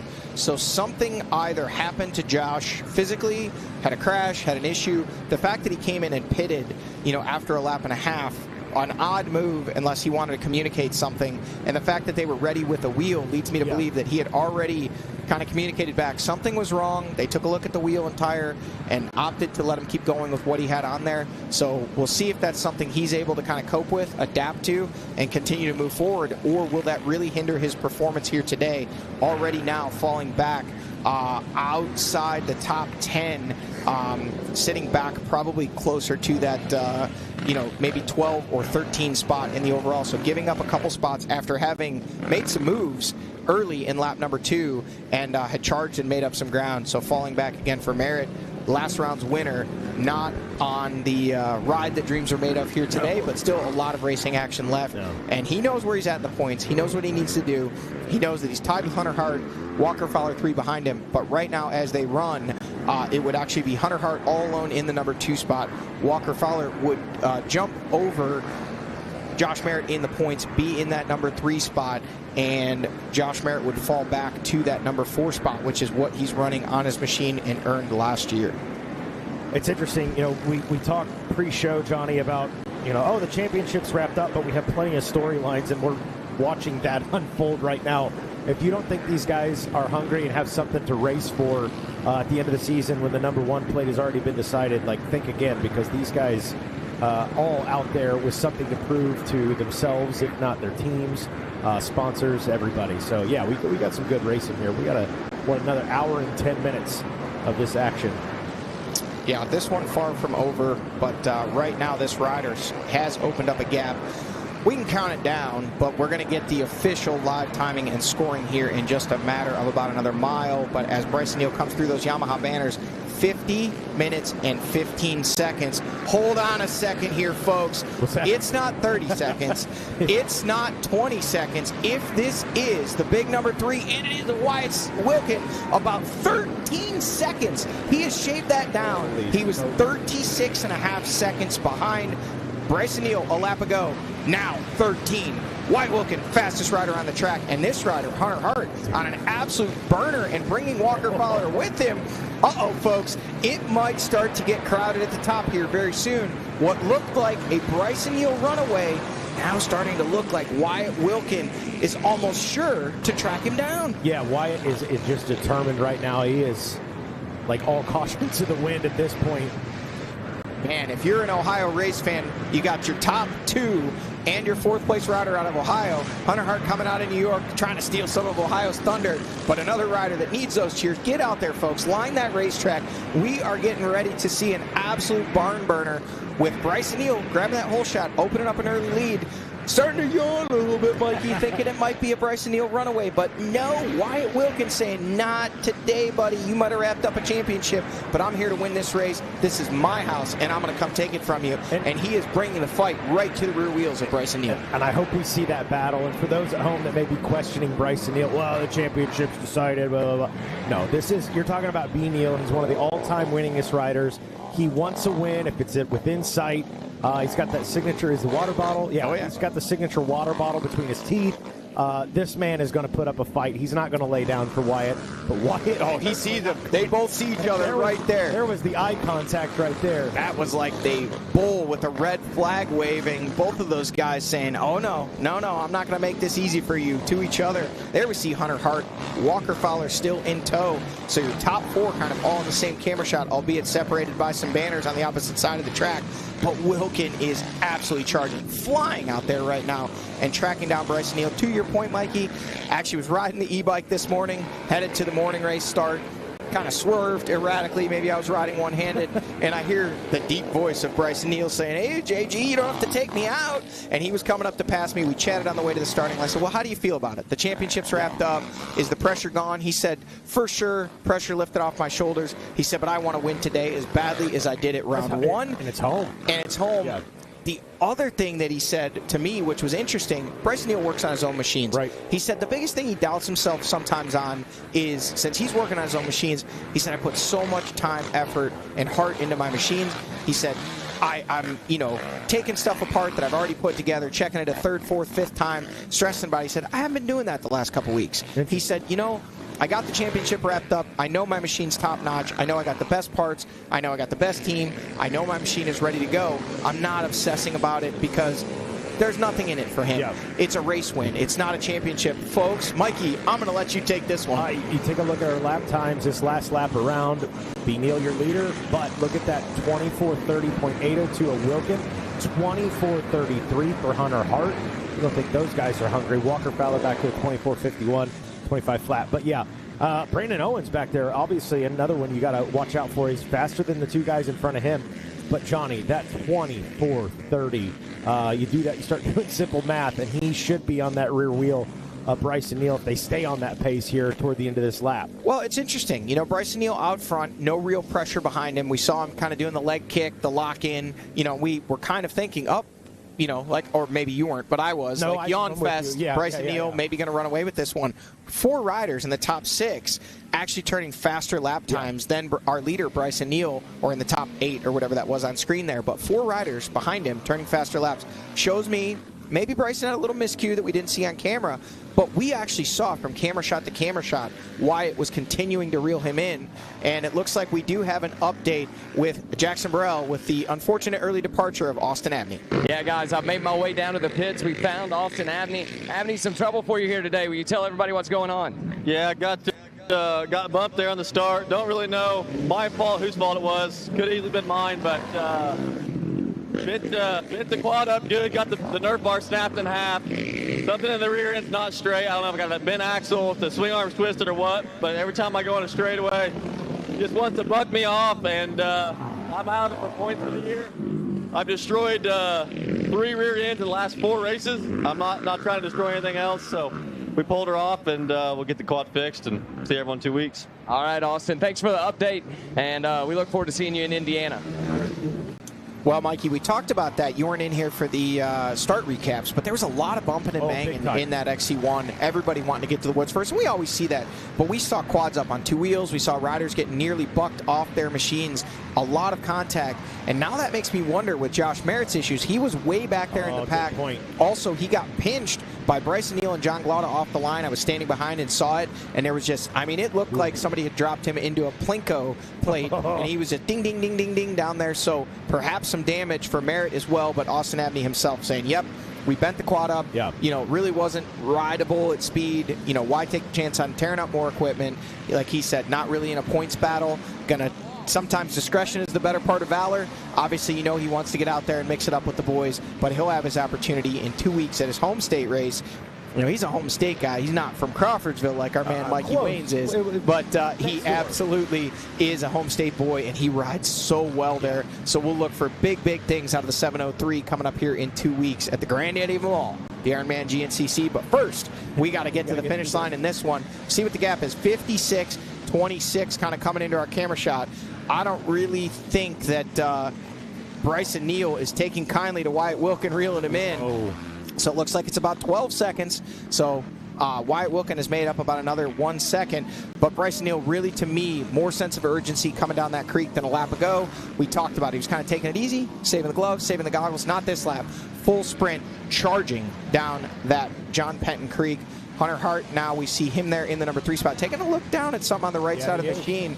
And Walker Fowler still able to keep pace with Hart in that number 4 spot. So that is your top 4 here through after 2 miles of lap number 3. Just a beautiful shot right there as we see Neal, Wilkin, Hart, and Fowler And those 4 putting some separation on them and the rest of the... Really? Beautiful? We're going to go with beautiful. That's gnarly. It is. All right, so from a visual, it is, it's beautiful, but no, it's absolutely gnarly. Yeah, these machines are taking a beating, and the riders themselves as well. Now we see Glotta through. Here is Adam McGill on the 521 machine, and it looks like we may have our man Jackson Burrell back down in the pro pits with another update with Kara Merritt, Josh Merritt's sister, former racer herself. See if we can get some insight on what's going on with the number 4 machine. Yeah, guys, I'm indeed down here with Kara. Kara, could you tell us what's going on with Josh? Well, when he came around the first lap, he was pointing to his back end. So through my mind, anything that we could fix to get him back out there. We got a spare tire ready. When he came in, found out it's his front brakes. He said he's blowing corners out there. And so we got him some gas, got him goggles, tried to get him refocused, reset, and get back out there on the track. Well, thank you very much for the update. Tough break for the Merritt pits. Well, there you go. And just a little insight there. ATV's 2 separate front brake, we won't say systems, but 2 brake calipers run off of 1 master cylinder. So if they're gone completely or just fading, could be a number of things, from air developing inside the system, not providing a positive feel on the lever, or it could be a situation, we did see all that contact going in. A lot of times with enough contact, typically not side to side like that, but if you hit something square on from the front, it can actually bend the spindle and cause the brake hanger to flex, which will then push out the pucks in your brake system and not allow you to have front brakes at all. Josh Merritt on a charge, though. He is still out there behind Alex Tiemann. We know he's running on some measure of less than desirable front brakes, whether it's none at all or just kind of spongy, come and go. There's a lot of different ways that could be going, but we do know it was enough that he came in, communicated, let the crew what was going on, and as she said, his sister Carrot said, hey, we refocused him, we got him ready to go, he's out there, he's fighting, he's getting the points, we still got 2 rounds, we're fighting for this number 2. Yeah, heck yeah. So the fight. Hey, how about that, Chris Boric? Yep. 6-time champion in his own right there. Chris Boric still out there absolutely moving on that Action Off-Road backed Yamaha machine. Chris having a rough weekend coming in, having some motorhome issues coming in yesterday. I talked to him on the starting line, and that's the difference of kind of perspective later in your career. I said, hey, Chris, you ready to go? And he said, not really, man. Had a rough day yesterday. Had some motorhome issues. Had to have another truck brought from home. Got a tow company coming in to pick up the motorhome. So most likely weighing heavy on his mind today. But once the green flag dropped, that'll all kind of go out of his mind, and he is running solidly in that number 13 spot, 11th in that XC1 Pro class with 2 laps complete. A rider that we've seen win so many GNCC races and battle for some solid top 5 this year. He's really had some good races this year. He's been up in the mix, very near podium races, and I think it'd be cool to see Chris Boric run it back maybe, get himself on the box before the season's over, whether that be today or in 2 weeks at the Ironman. Who knows? Maybe add one more win to that tally. He's at one point for many years was the winningest GNCC rider before being eclipsed by Walker Fowler just 2 years ago. That's it. 75 under his belt, Chris Boric. Actually, last year, sorry. Yeah. Getting my years mixed up. Wyatt Wilkin continuing to chip away at that lead, looking now to be even less than that 12 seconds. I wasn't watching the clock. Maybe our producer, Adam Gordon, was, but we can see if we can get that split. But here's what we know. Wyatt Wilkin knows what's up the trail ahead of him, and look at the gap he's now opened up over Hunter Hart. So Hart looked like he was on a charge, only 3 seconds slower than Wilkin on that previous lap, but now that gap has definitely opened back to the 3rd place ride of Hunter Hart on that number 6 machine. Oh, nice save as Walker Fowler clips a tree and keeps it going. So, man, been a good one so far. Bryson Neal leading the way, Wyatt Wilkin in tow, Hunter Hart 3rd, and Walker Fowler 4th.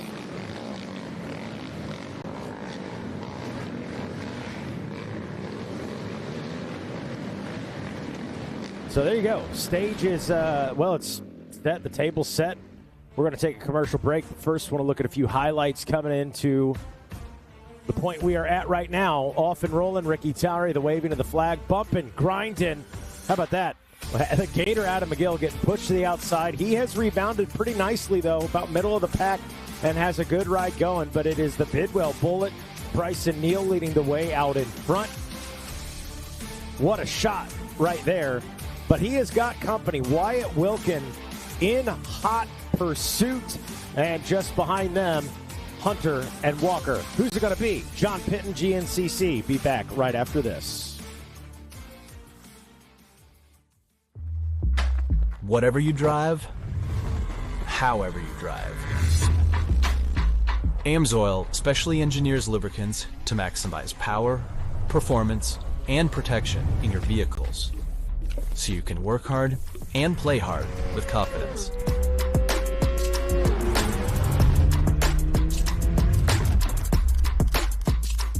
Order online at amsoil.com. Unleash aggression, reliability, and premium quality with Kenda tires, delivering exceptional performance on all types of vehicles: automotive, ATVs, UTVs, motorcycles, bicycles, trailers, lawn and garden, and even golf. Trust Kenda tires to guide you on your next adventure. Kenda, designed for your journey.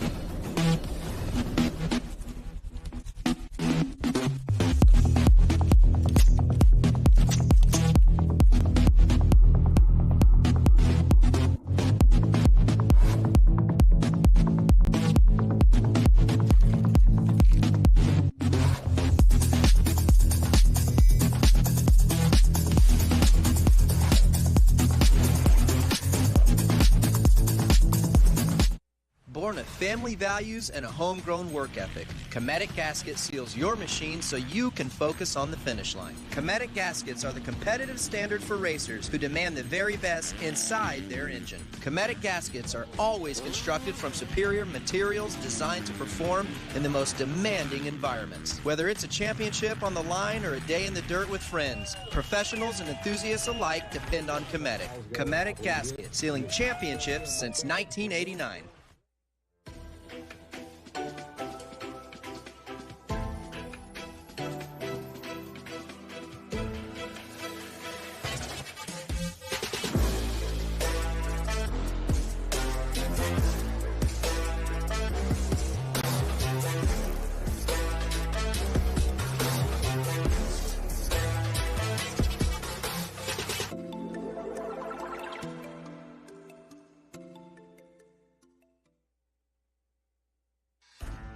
Progressive GNCC Racing is brought to you by Progressive.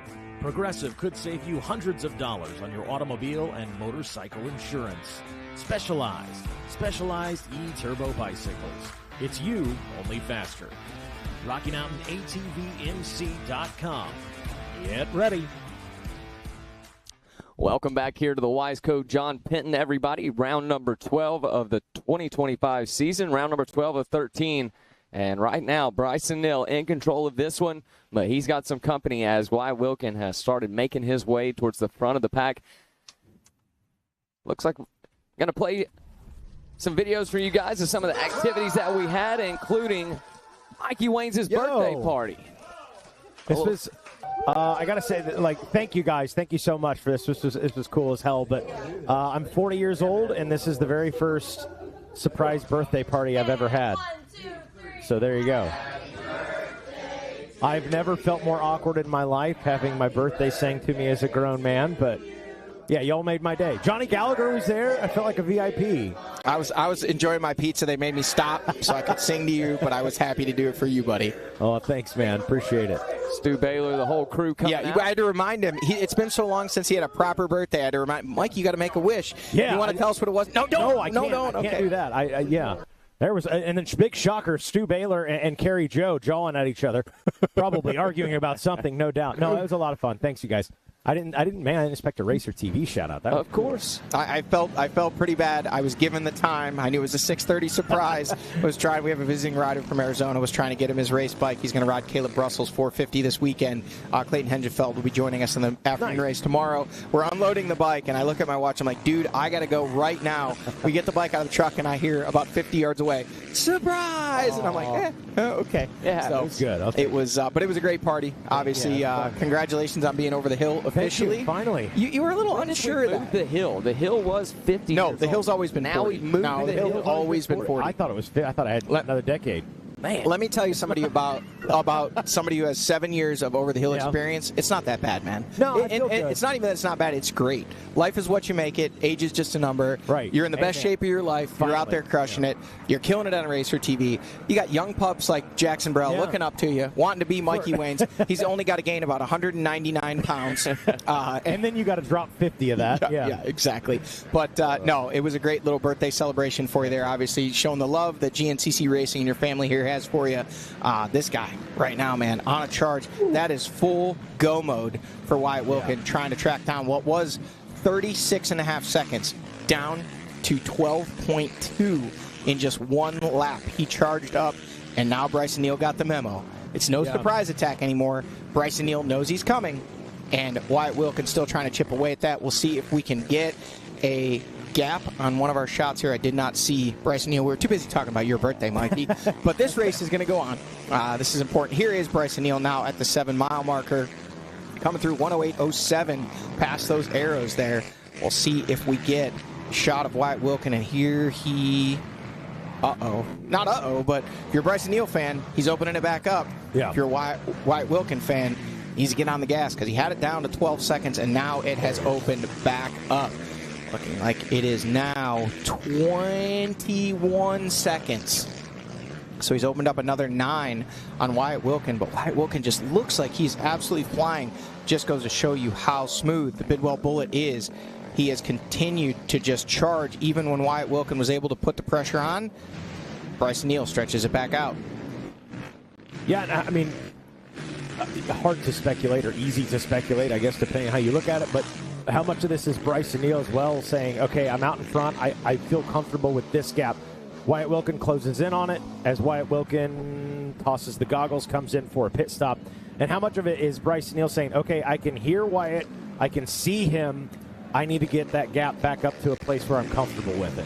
Well, I can tell you as someone who didn't lead a lot of races in their career, but when it does happen, or even if you're battling with another rider, when you get alone on an island by yourself, sometimes you can feel like you're absolutely flying and you're doing enough.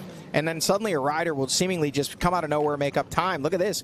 Now Hunter Hart and Walker Fowler have teamed back up.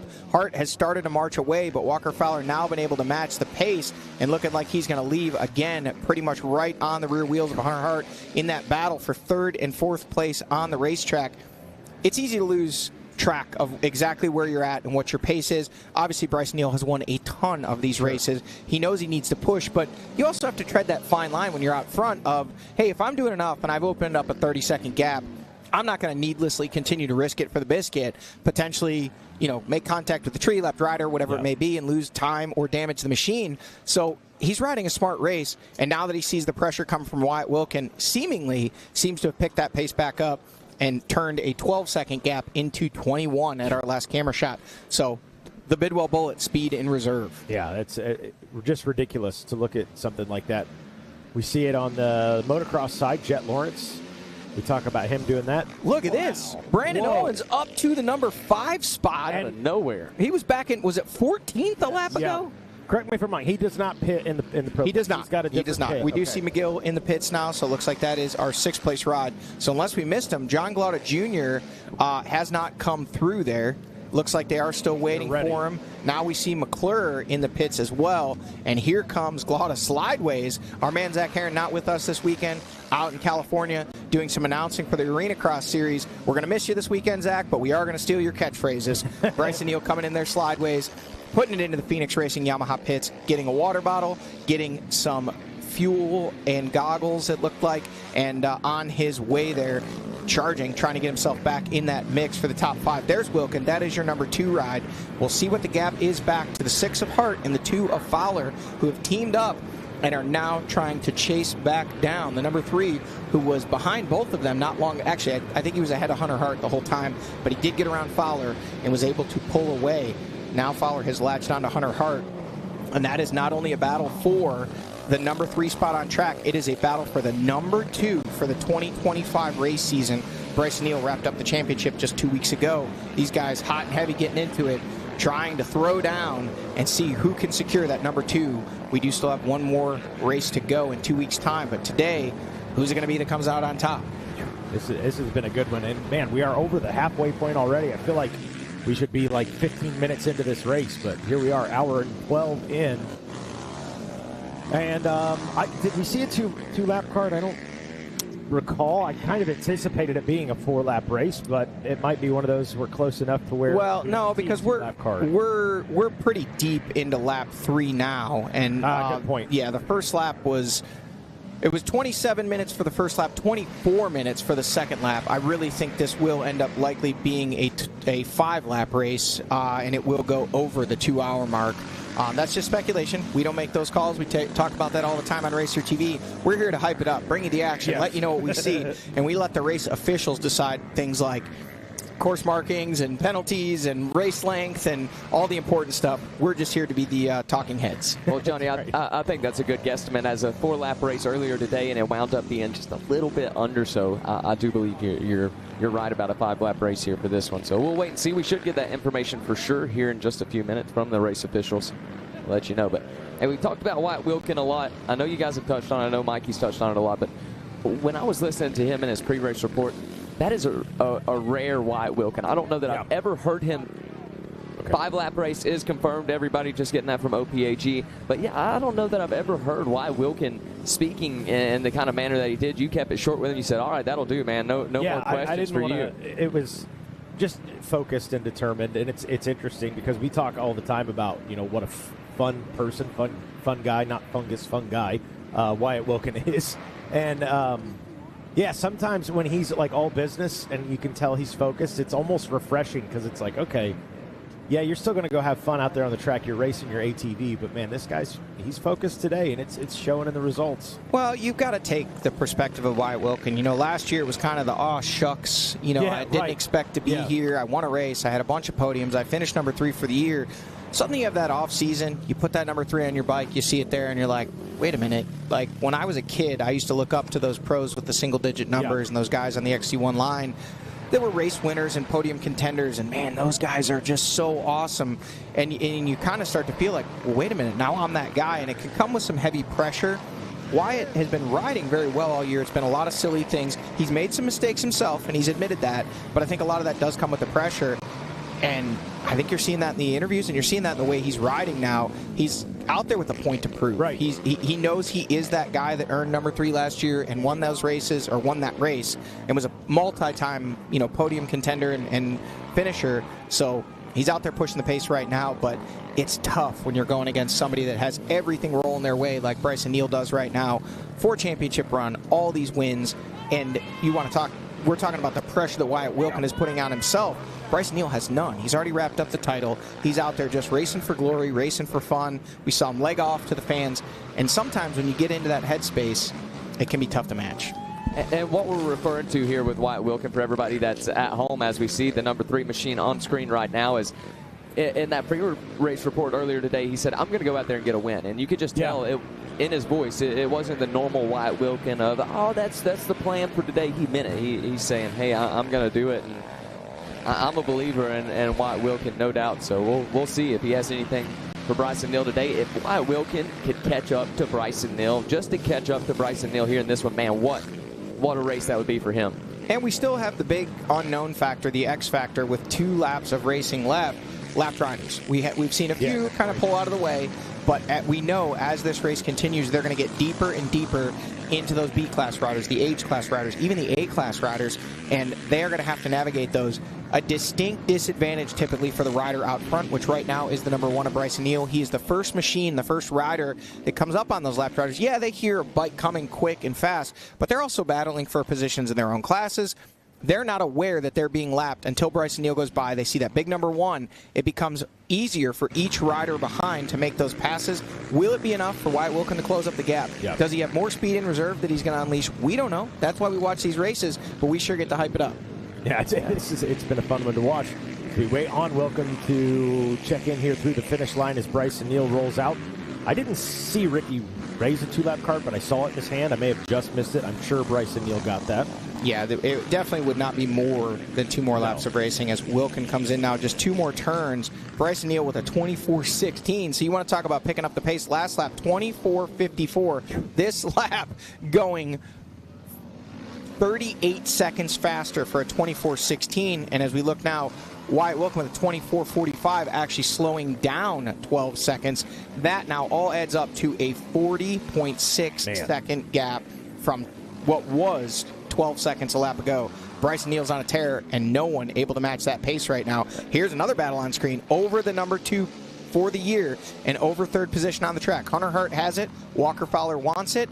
They are running third and fourth, separated by a mere few inches, coming in with a 24.58 for Hart, 24.57 for Fowler. So Wyatt Wilkins still running about 12 to 13 seconds faster than those two riders, even though he did give up a good chunk of time to our race leader, Bryson Neal. Man, and we see those folks at home watching Racer TV. You can see those lap times on the last lap.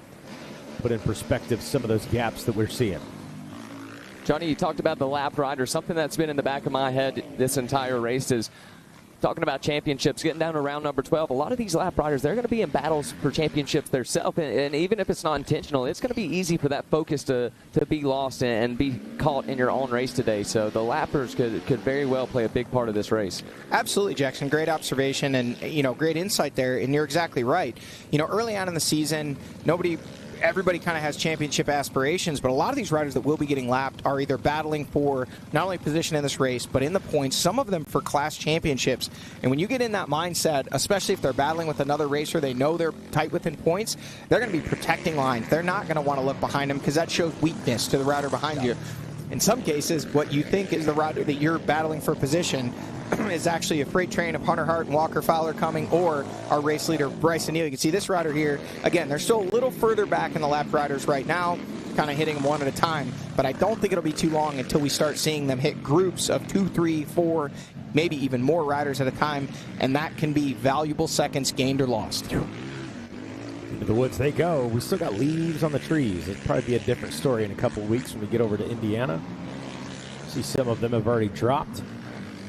I tell you, watching body language here, to me, lap 1 and even early on in lap 2, as Walker Fowler was kind of trying to put that charge in to catch Bryson Neal, giving up some time. He was able to get around Jay Shadron, but it was Wyatt Wilkin that looked the best to me. Hunter Hart was very much on a charge. With Hart and Fowler, to me, that body language has changed now that Walker Fowler has kind of latched onto Hart. Looks like he's gotten comfortable, maybe calmed down a little bit. And it looks like he's the rider that is really starting to get itchy, antsy, and the one pushing the pace, even though he is behind. I believe that is our XC2 leader, Alex Tiemann. No goggles on there. See that left rider pulling to the side.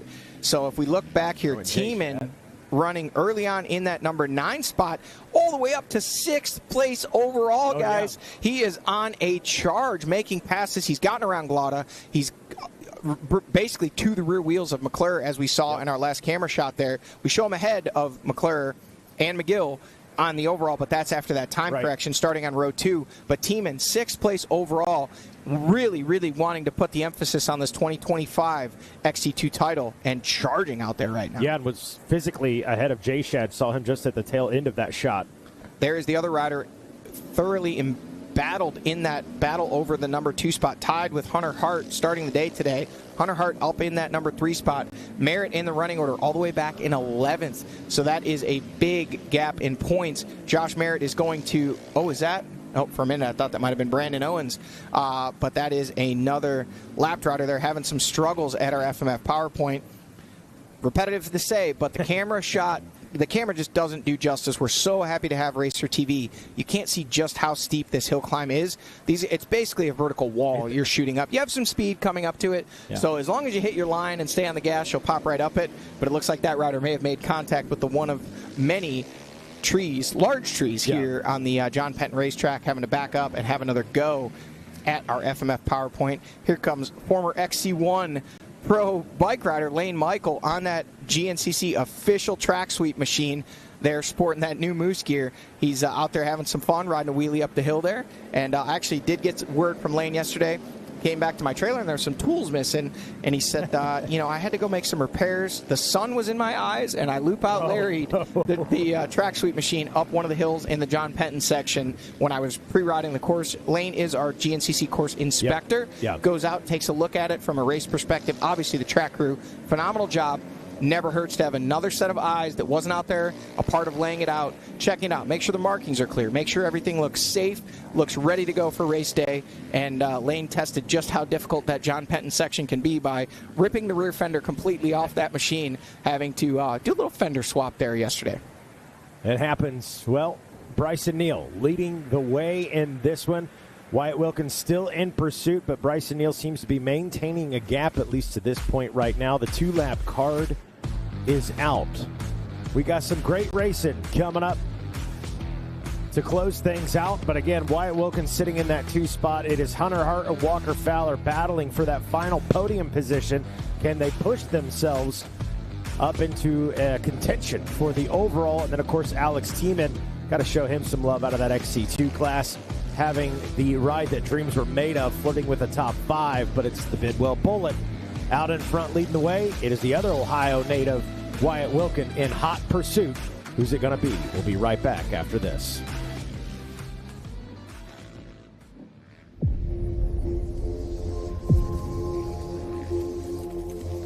We've been there since the very beginning. 20 laps, the main event, the mud, the blood, the beer. Organizing the industry and building champions.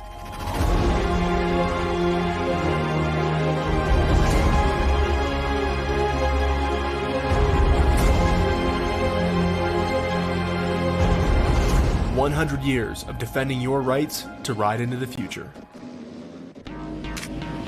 Are you ready to rev up your race game? Look no further than Landers KTM, your ultimate trackside support. We offer top quality parts, gear, accessories, and more. Plus, enjoy free labor from our certified technicians to keep you on track. Join the passion with your local dealership right here to support all your racing needs. Our friendly staff is geared up and ready to take care of you. And don't miss out. Experience up to $500 savings on select KTM Stasics. Available in all sizes. So, what are you waiting for? Swing by Landers KTM today and let us fuel your racing dreams. Landers KTM, where your race begins.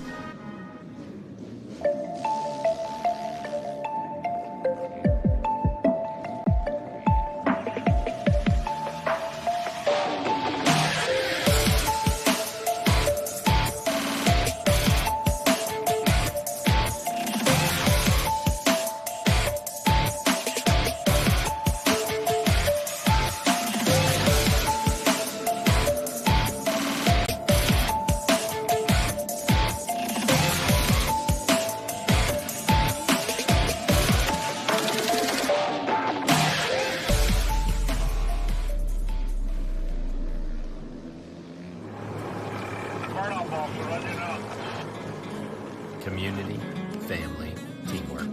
It's what we have stood on for over a decade. Hauling might be what we do at the surface, but it's much deeper than that, because what you need matters. When you need a haul, give us a call at 724-852-4488. For 24 hours a day, 7 days a week, and 365 days a year, we at JD Enterprises are prepared to serve you. It takes commitment,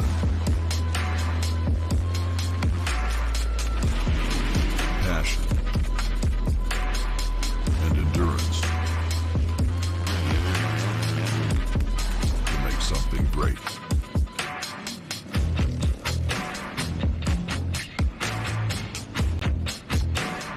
Made by champions, for champions.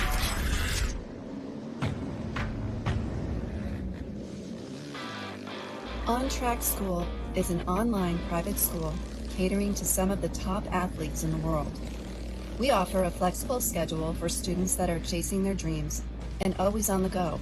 We are an accredited K-12 school where students can graduate with a diploma. Scan the QR code or call us to book an appointment with one of our learning coaches to discuss your students' next steps.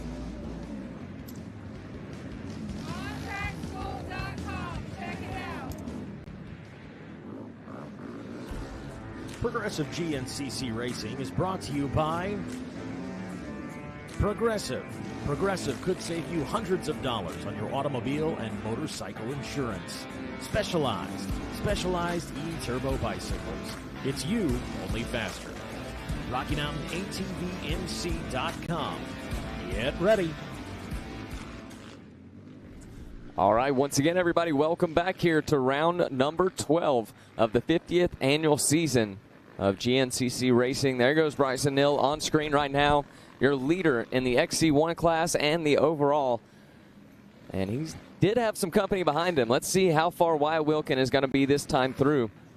Like we said, Wyatt Wilkin absolutely fired up here today in rare form, and you can see it.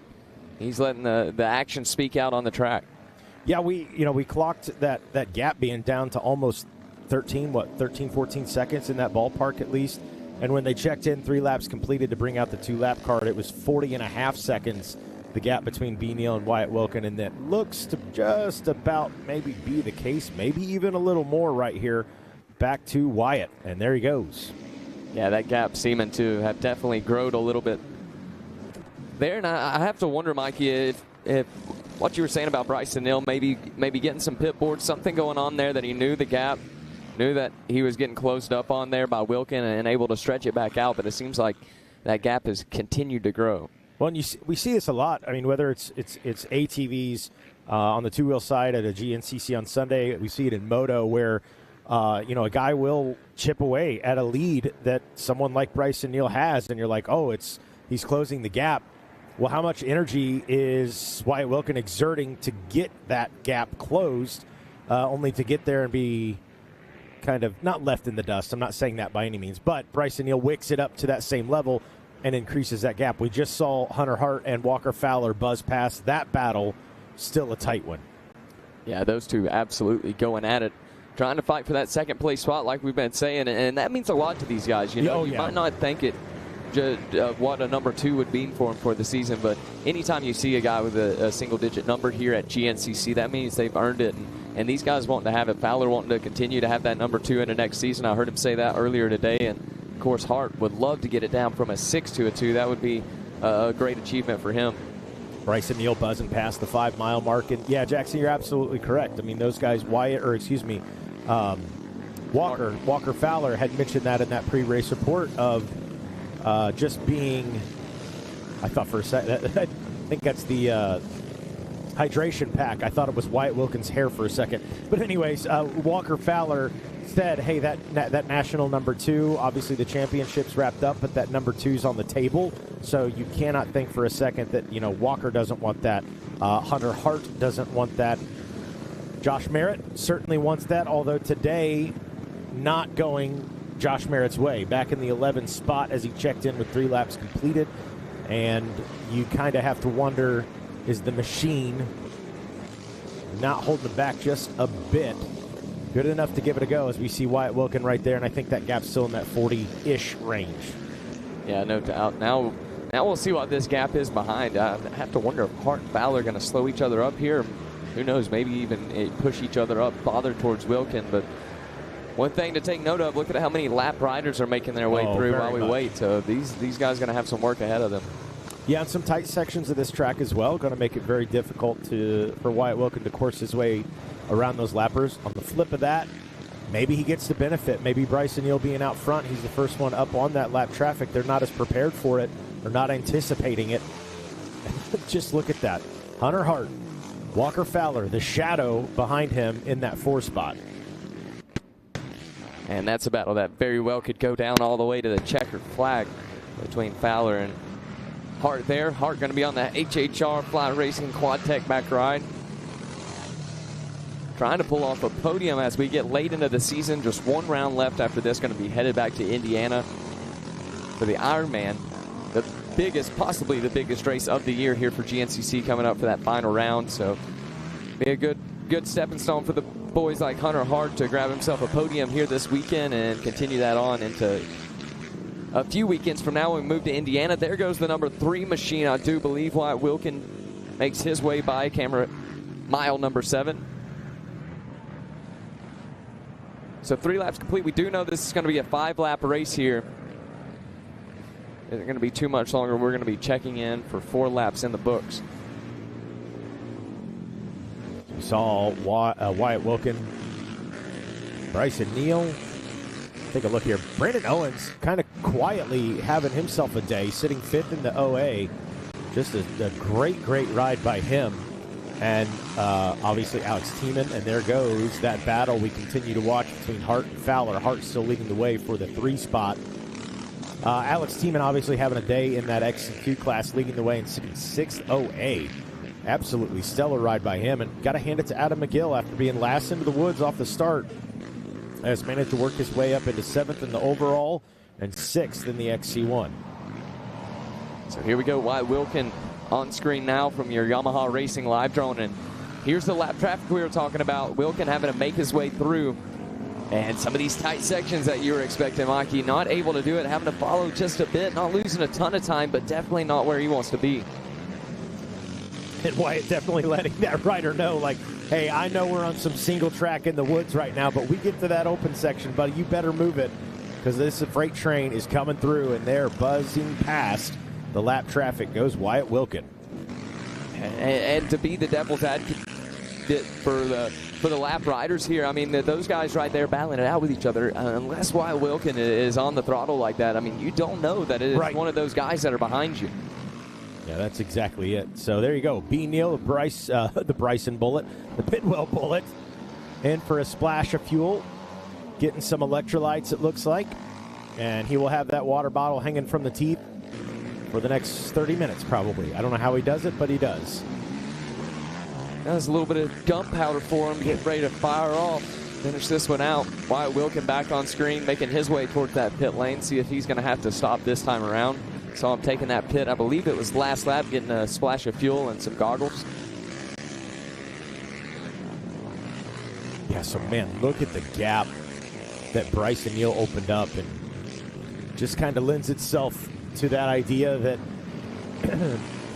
he knew he had a small gap, saw Wyatt and said, okay, let's turn this on a little bit. And part of it too, maybe getting comfortable with the track. You know, he feels like, okay, I can hit these marks. Let me put on that gap, or as much of a gap as I can, before we get into the lap traffic that we're seeing right now, as Wyatt Wilkin buzzes past the Action Off-Road pits and back to business. So Wyatt should be able to chip a little bit of that time off of Bryson Neal after Bryson Neal had to pit. Taking a look on screen, this is the battle between Hart and Fowler, going to make their way to the pits now. And this track really starting to take shape, Mikey. You can see just how hard-packed and slick some of these sections are now that a few laps have been made. Here we go, Hart into the pits, Fowler following suit. Both of these riders also stopped last lap for a splash of fuel and some goggles, so they should be good to go. They are headed back out. Looking for opportunity right there, just a little bit. Walker Fowler being pretty patient back there behind Hunter Hart. And they get into some lap traffic as that rider pulls to the side, lets those guys by. And the battle ensues for that number 3 position between Fowler and Hart. Hart sitting in that 3 spot. Brandon Owens a little ways back. But nonetheless, great ride by Brandon Owens sitting in the 5 spot. What a ride from Brandon Owens here today. We saw him way back into the pack. Very uncharacteristic start to this one for him, but he's picking it back up as we get farther into this one, no doubt. Yeah, Jackson, we also saw that front bumper pretty mangled on the front of the 246 machine of Owens. Looking like he may have made some contact either with another rider or a tree. Definitely setting him back there in lap number 1. But really, since then, he's been on a charge, making up ground, making up positions, and getting closer to this battle for the final podium position. Hunter Hart has it, Walker Fowler wants it, and lurking back there in the distance is the 246 of Brandon Owens on that Sturtevant Power Sports-backed machine, out there pushing the pace, and these guys are doing everything they can to try to hold position, grab position, and here is the number 3 of Wilkin, still sitting in that number 2 spot here, 9 miles in to lap number 4. So there we go. Hart and Fowler better not get too caught up with each other as Brandon Owens is on the charge here in this one. Something we see a lot, the riders. It's easy to get caught up, battling with each other, losing a little bit of time here, a little bit of time there. Before you know it, a rider like Brandon Owens, who's back there in no man's land, gaining time, can be right there with you. And if he's able to catch up to those two, that's going to give him that boost of confidence that he needs to get around him as well. Got to put the carrot in front of him. So going to be interesting. Could see a big shakeup here with Brandon Owens if he's able to catch those two. Yeah, exactly, Jackson. And if he's able to make up that time, it shows him in his own head that he's faster, and it also puts those riders on notice that, hey, he wasn't back there a little while ago, and now he is, so he must have a better pace. It's going to give a new sense of urgency to Walker Fowler, who's kind of just stalking right now Hunter Hart, but looking like he may have a little bit more pace. But to Hunter's credit, he hasn't cracked at all, and Walker has been putting that pressure on for now over a lap of racing. We see here the gap that they have over the 246 of Owens, sitting in the number 5 spot. And it is still a substantial gap. Owens really going to need to find some speed here to close this gap up. But we know this is a rider that when he turns it up, man, he can do some amazing things on an ATV. Yeah, no doubt. And he already has here today to get up into that 5th place spot. So Neal, Wilkin, Hart, Fowler, Owens, your top 5. Tiemann, who's leading the way for that XC2 class, sitting in 6th there on the overall, as you can see from the side of your screen. And how about Cole Likens moving the 923 Yamaha machine up to that 12th place position? We saw Noah Likens taking an overall win, second overall today in that AM races. Now we see Brandon Owens making his way through. Interesting looking at our top 20 here. We do see 3 overall amateur riders up into that top 20, and we also have a mix-up in that XC2 class. We've lost the 223 of Braxton Gross, and that could spell disaster for his championship's hopes here in 2025, as he sat not too far behind Alex Tiemann with a sizable points lead, but still very much in the fight coming into today. We won't panic yet if you're a Braxton Gross fan. Could potentially be a transponder issue, but if it is not, it looks like actually Keaton Henderson has worked his way up now into the number 2 spot on the running order on screen there on that number 25 machine, pushing the pace and potentially putting himself in place for a podium position today with Jeremiah Wolf and Danik Paquin running in the number 3 and 4 spots. Logan Steele a little farther back there in the number 5 spot. Like you pointed out, Cole Likens on a charge up to 12th place overall from that College A class.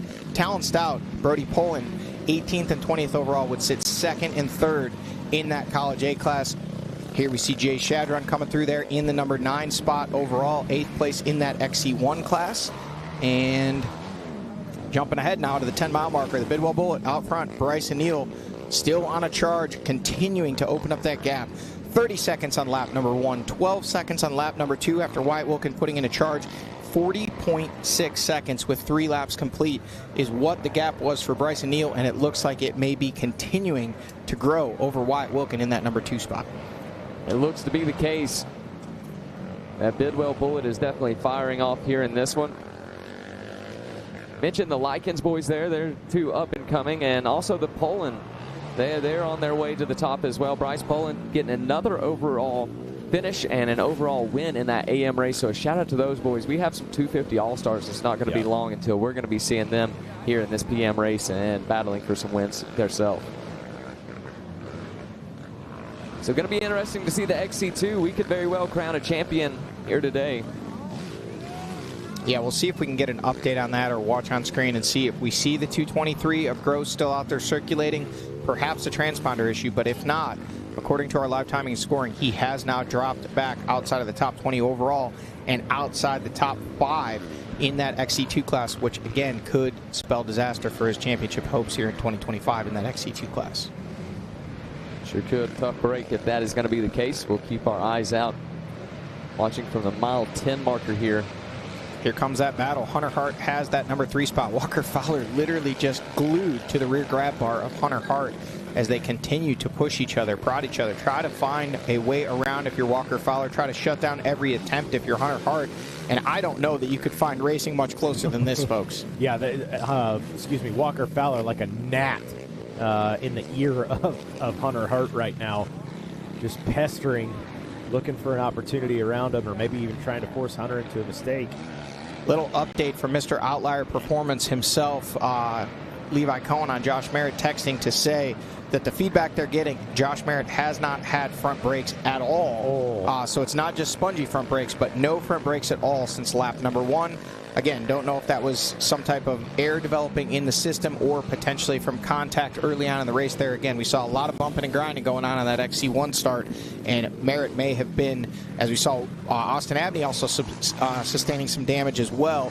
That is really kind of pushing Merritt back there to that number 11 spot as they run. Bryson Neal has checked in now with 4 laps complete with a 24:41, so slowing things down a little bit that lap. Lap before was an absolute burner from Bryson to open up that gap. And as Wyatt now checks in, 1 minute .99, so just shy of 1 minute 1 second with a lap time of 25:01. So Bryson Neal, another 20 seconds he puts on Wyatt Wilkin that lap. Wilkin doing everything he can right now, but Bryson Neal just proving to be a little too strong today. Yeah, Neal these last couple of laps, he's been on another planet, just absolutely shredding. And I would say look to see him check up a bit this last lap, hit those marks, but we'll see. And now, white flag is out, and I'm going to say gloves are off between these two, Hunter Hart and Walker Fowler. A national number 2 on the line. Fowler certainly needs to finish in front of Hart. Looks like both of these guys will finish in front of Josh Merritt today with the unfortunate brake issue that he's having. And Fowler going for it. Around the outside trying to make it stick. And to give you an idea of just how much these points mean, these riders separated coming into today by 3 points. As they run, Hunter Hart would earn 21 points for that third place finish. Walker Fowler would earn only 18 for the fourth place finish, so that would be another 3 points, so it would be a 6-point gap as they run on track. But keep in mind, they flip-flop. Yeah. That 6-point gap becomes 0, and they would be tied going into the final round at Ironman, meaning line the fences, folks. This one's going to come right down to the wire if Walker Fowler's able to get around. But right now, Hunter Hart just proving to be too crafty. Everywhere Walker Fowler tries to go, Hunter Hart has an answer, and he is not going to give up a position without a fight, especially on this final lap of racing. I think you stepped out, Johnny, but I'd mentioned it, and you probably even heard it in that pre-race report. Walker Fowler was, he made mention, that the national championship's wrapped up, but the number 2 is still on the table, so we've still got work to do. So not going to lay down, and we can see that right here on screen as Hunter Hart gets a little bit of breathing room, but not much. You can see those left riders here in a freight train coming. Hunter Hart never easy on the throttle application. Sounds like he's going 150 miles an hour when he's doing 20. So the fact that they're pushing the pace right now and probably running 40, 50, 60 mile an hour in some of these faster sections of racetrack probably sounds like a freight train coming with Walker Fowler right behind him. How is this one going to shape up? Oh, looks like there might have been a split line there. Fowler was trying to get a run. We'll jump ahead here to the 2-mile marker, waiting on the big number 1 of Bryson Neal, leading the way with just over a 1 minute gap over Wyatt Wilkin running in the number 2 spot. And then that battle we just saw on screen between Hunter Hart and Walker Fowler were in the 3rd and 4th place positions, battling it out. The podium position's not settled yet, but the man we expect to see on screen here just about any moment, starting to make it look a little more certain that he may be our winner here today at the 50th anniversary of GNCC racing, and I believe the 35th or 36th year of GNCC racing here at the John Penton GNCC, our longest running stop on the series tour. So we wait on those leaders. This is that shot I called beautiful. Johnny called gnarly. We're both right, for the record, but guys, that was a visual perspective versus a former pro athlete's perspective on this section. Guys, you want to know, people that tune into Racer TV on race day, Cole Richardson just texted and said, hey, those boys are keeping the points nice and tight there for number 2. What do you say I come to Ironman and stir the pot a little bit? Please, We've already seen Cole Richardson do that very thing last year at Ironman after racing a limited schedule in 2024. Came out, threw it in the mix, put it on the box at Ironman, and he's already been out this year putting in some solid positions and solid finishes in a few select races this year. So he's watching, he's tuned in, he's starting to get fueled up. Posted a video yesterday, went out and bought himself a new Yamaha dirt bike. Said the first 450 he's ever ridden, but still in his blood, he's a quad racer, wanting to come out and mix it up with these guys. Mixing it up with some lapped riders is Bryson Neal, and taking some chances around the outside there. That lapped rider did not know Bryson was there until he was next to him. That could have been disastrous, but when you're riding the dream that riding the ride that dreams are made of, like Bryson Neal is right now, you're taking the chances. You're just throwing caution to the wind, even with a 1 minute lead. You know that, hey, this is my race today. I'm going to bring it home, and he just looks great out there in complete control. The poor lap rider is looking for the license plate on that Mack truck that just blew past him. There is Wilkin. Wilkin, just an incredible ride by him today. He had some glimpses up there with B. Neal, and this is just one of those races, Johnny. It's, when the top guy is riding on another level, it's, you kind of sit back and think to yourself, what else can I do right to get up there and compete with him? But Wyatt's having a heck of a day. He is, and he, in his post-race or pre-race interview, he said, I'm here to win today. He's throwing everything he has at it.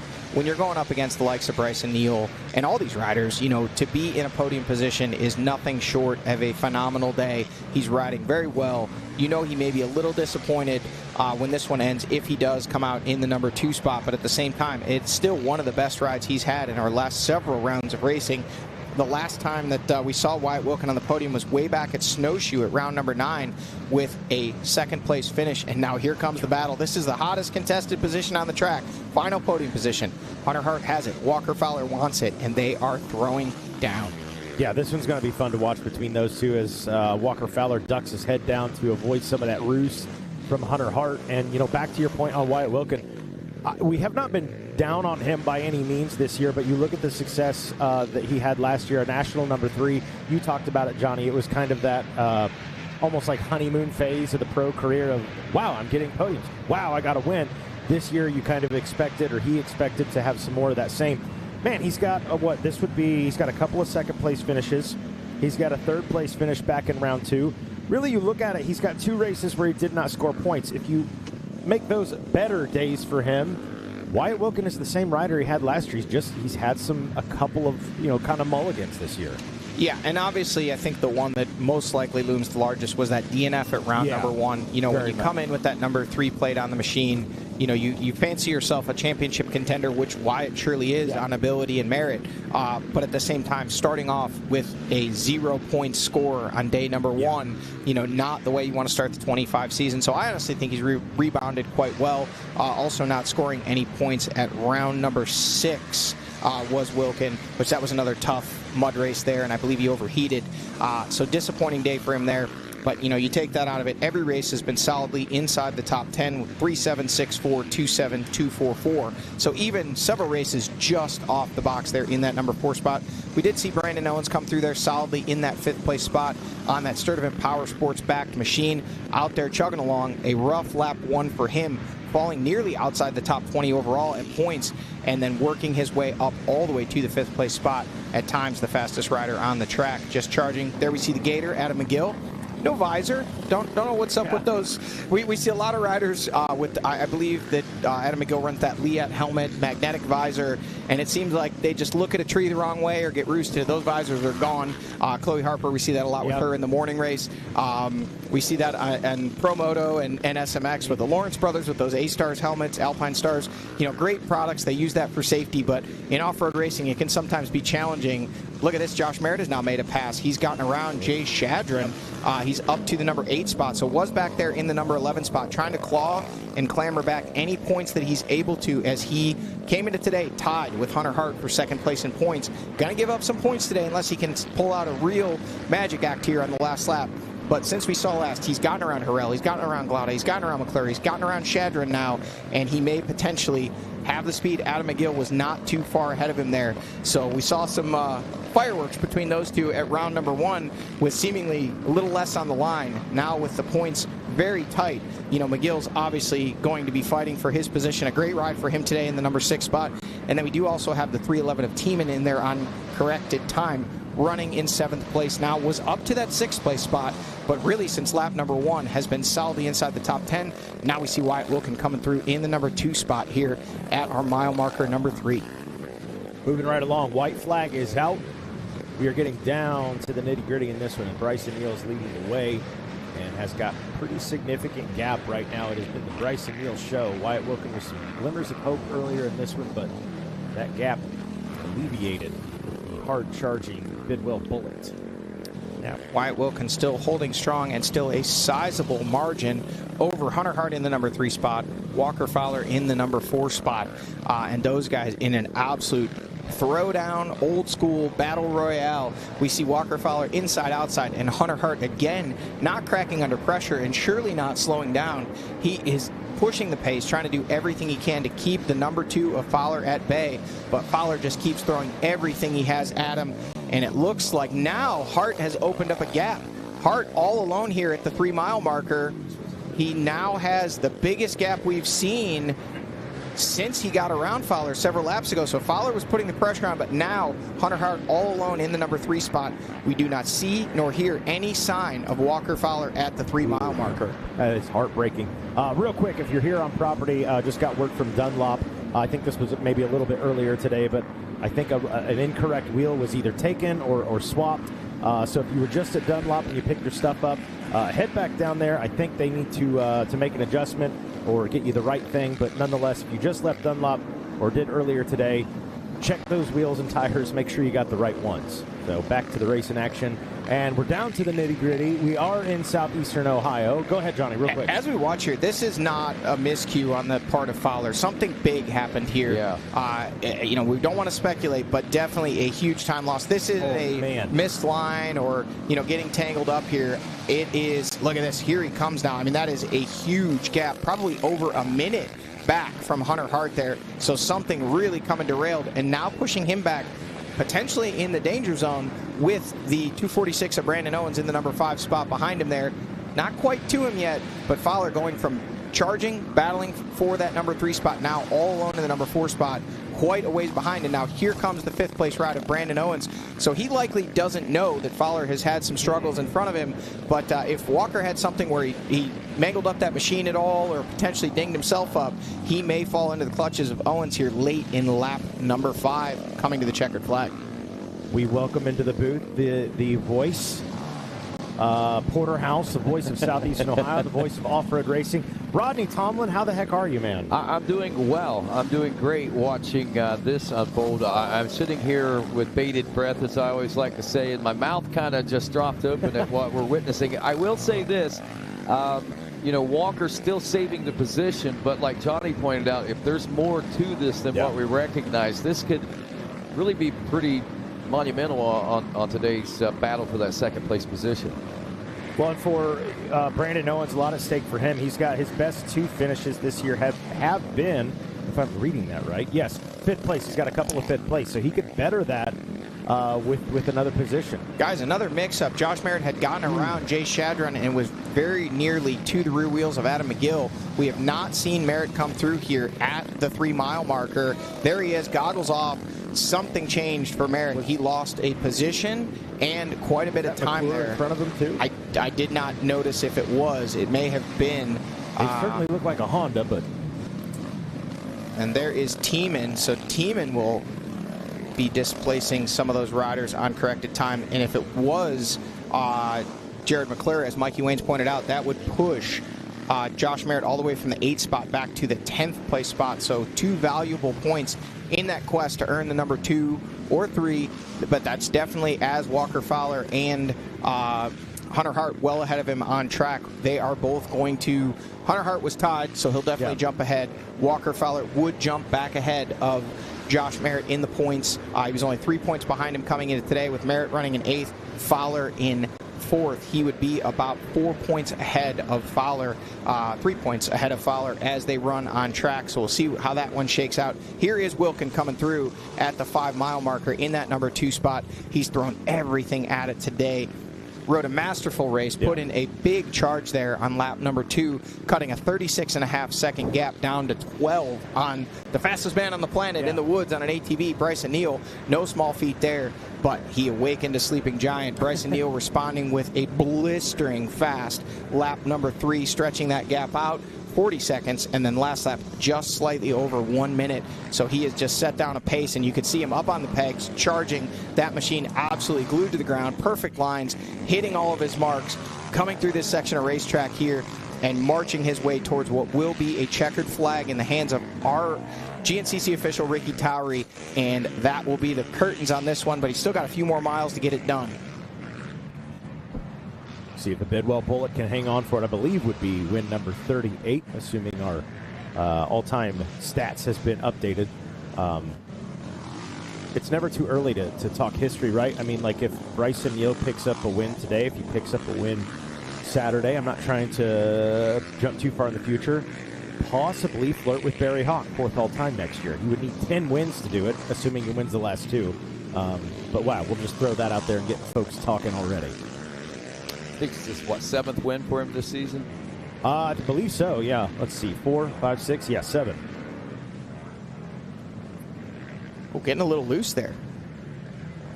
Still making time, stretching out that gap over a minute, playing with house money, playing with house time, hitting his marks, like we said, just looking like he's out there on rails. We saw very playful, which we don't often see from Bryson Neal. Takes his craft very seriously.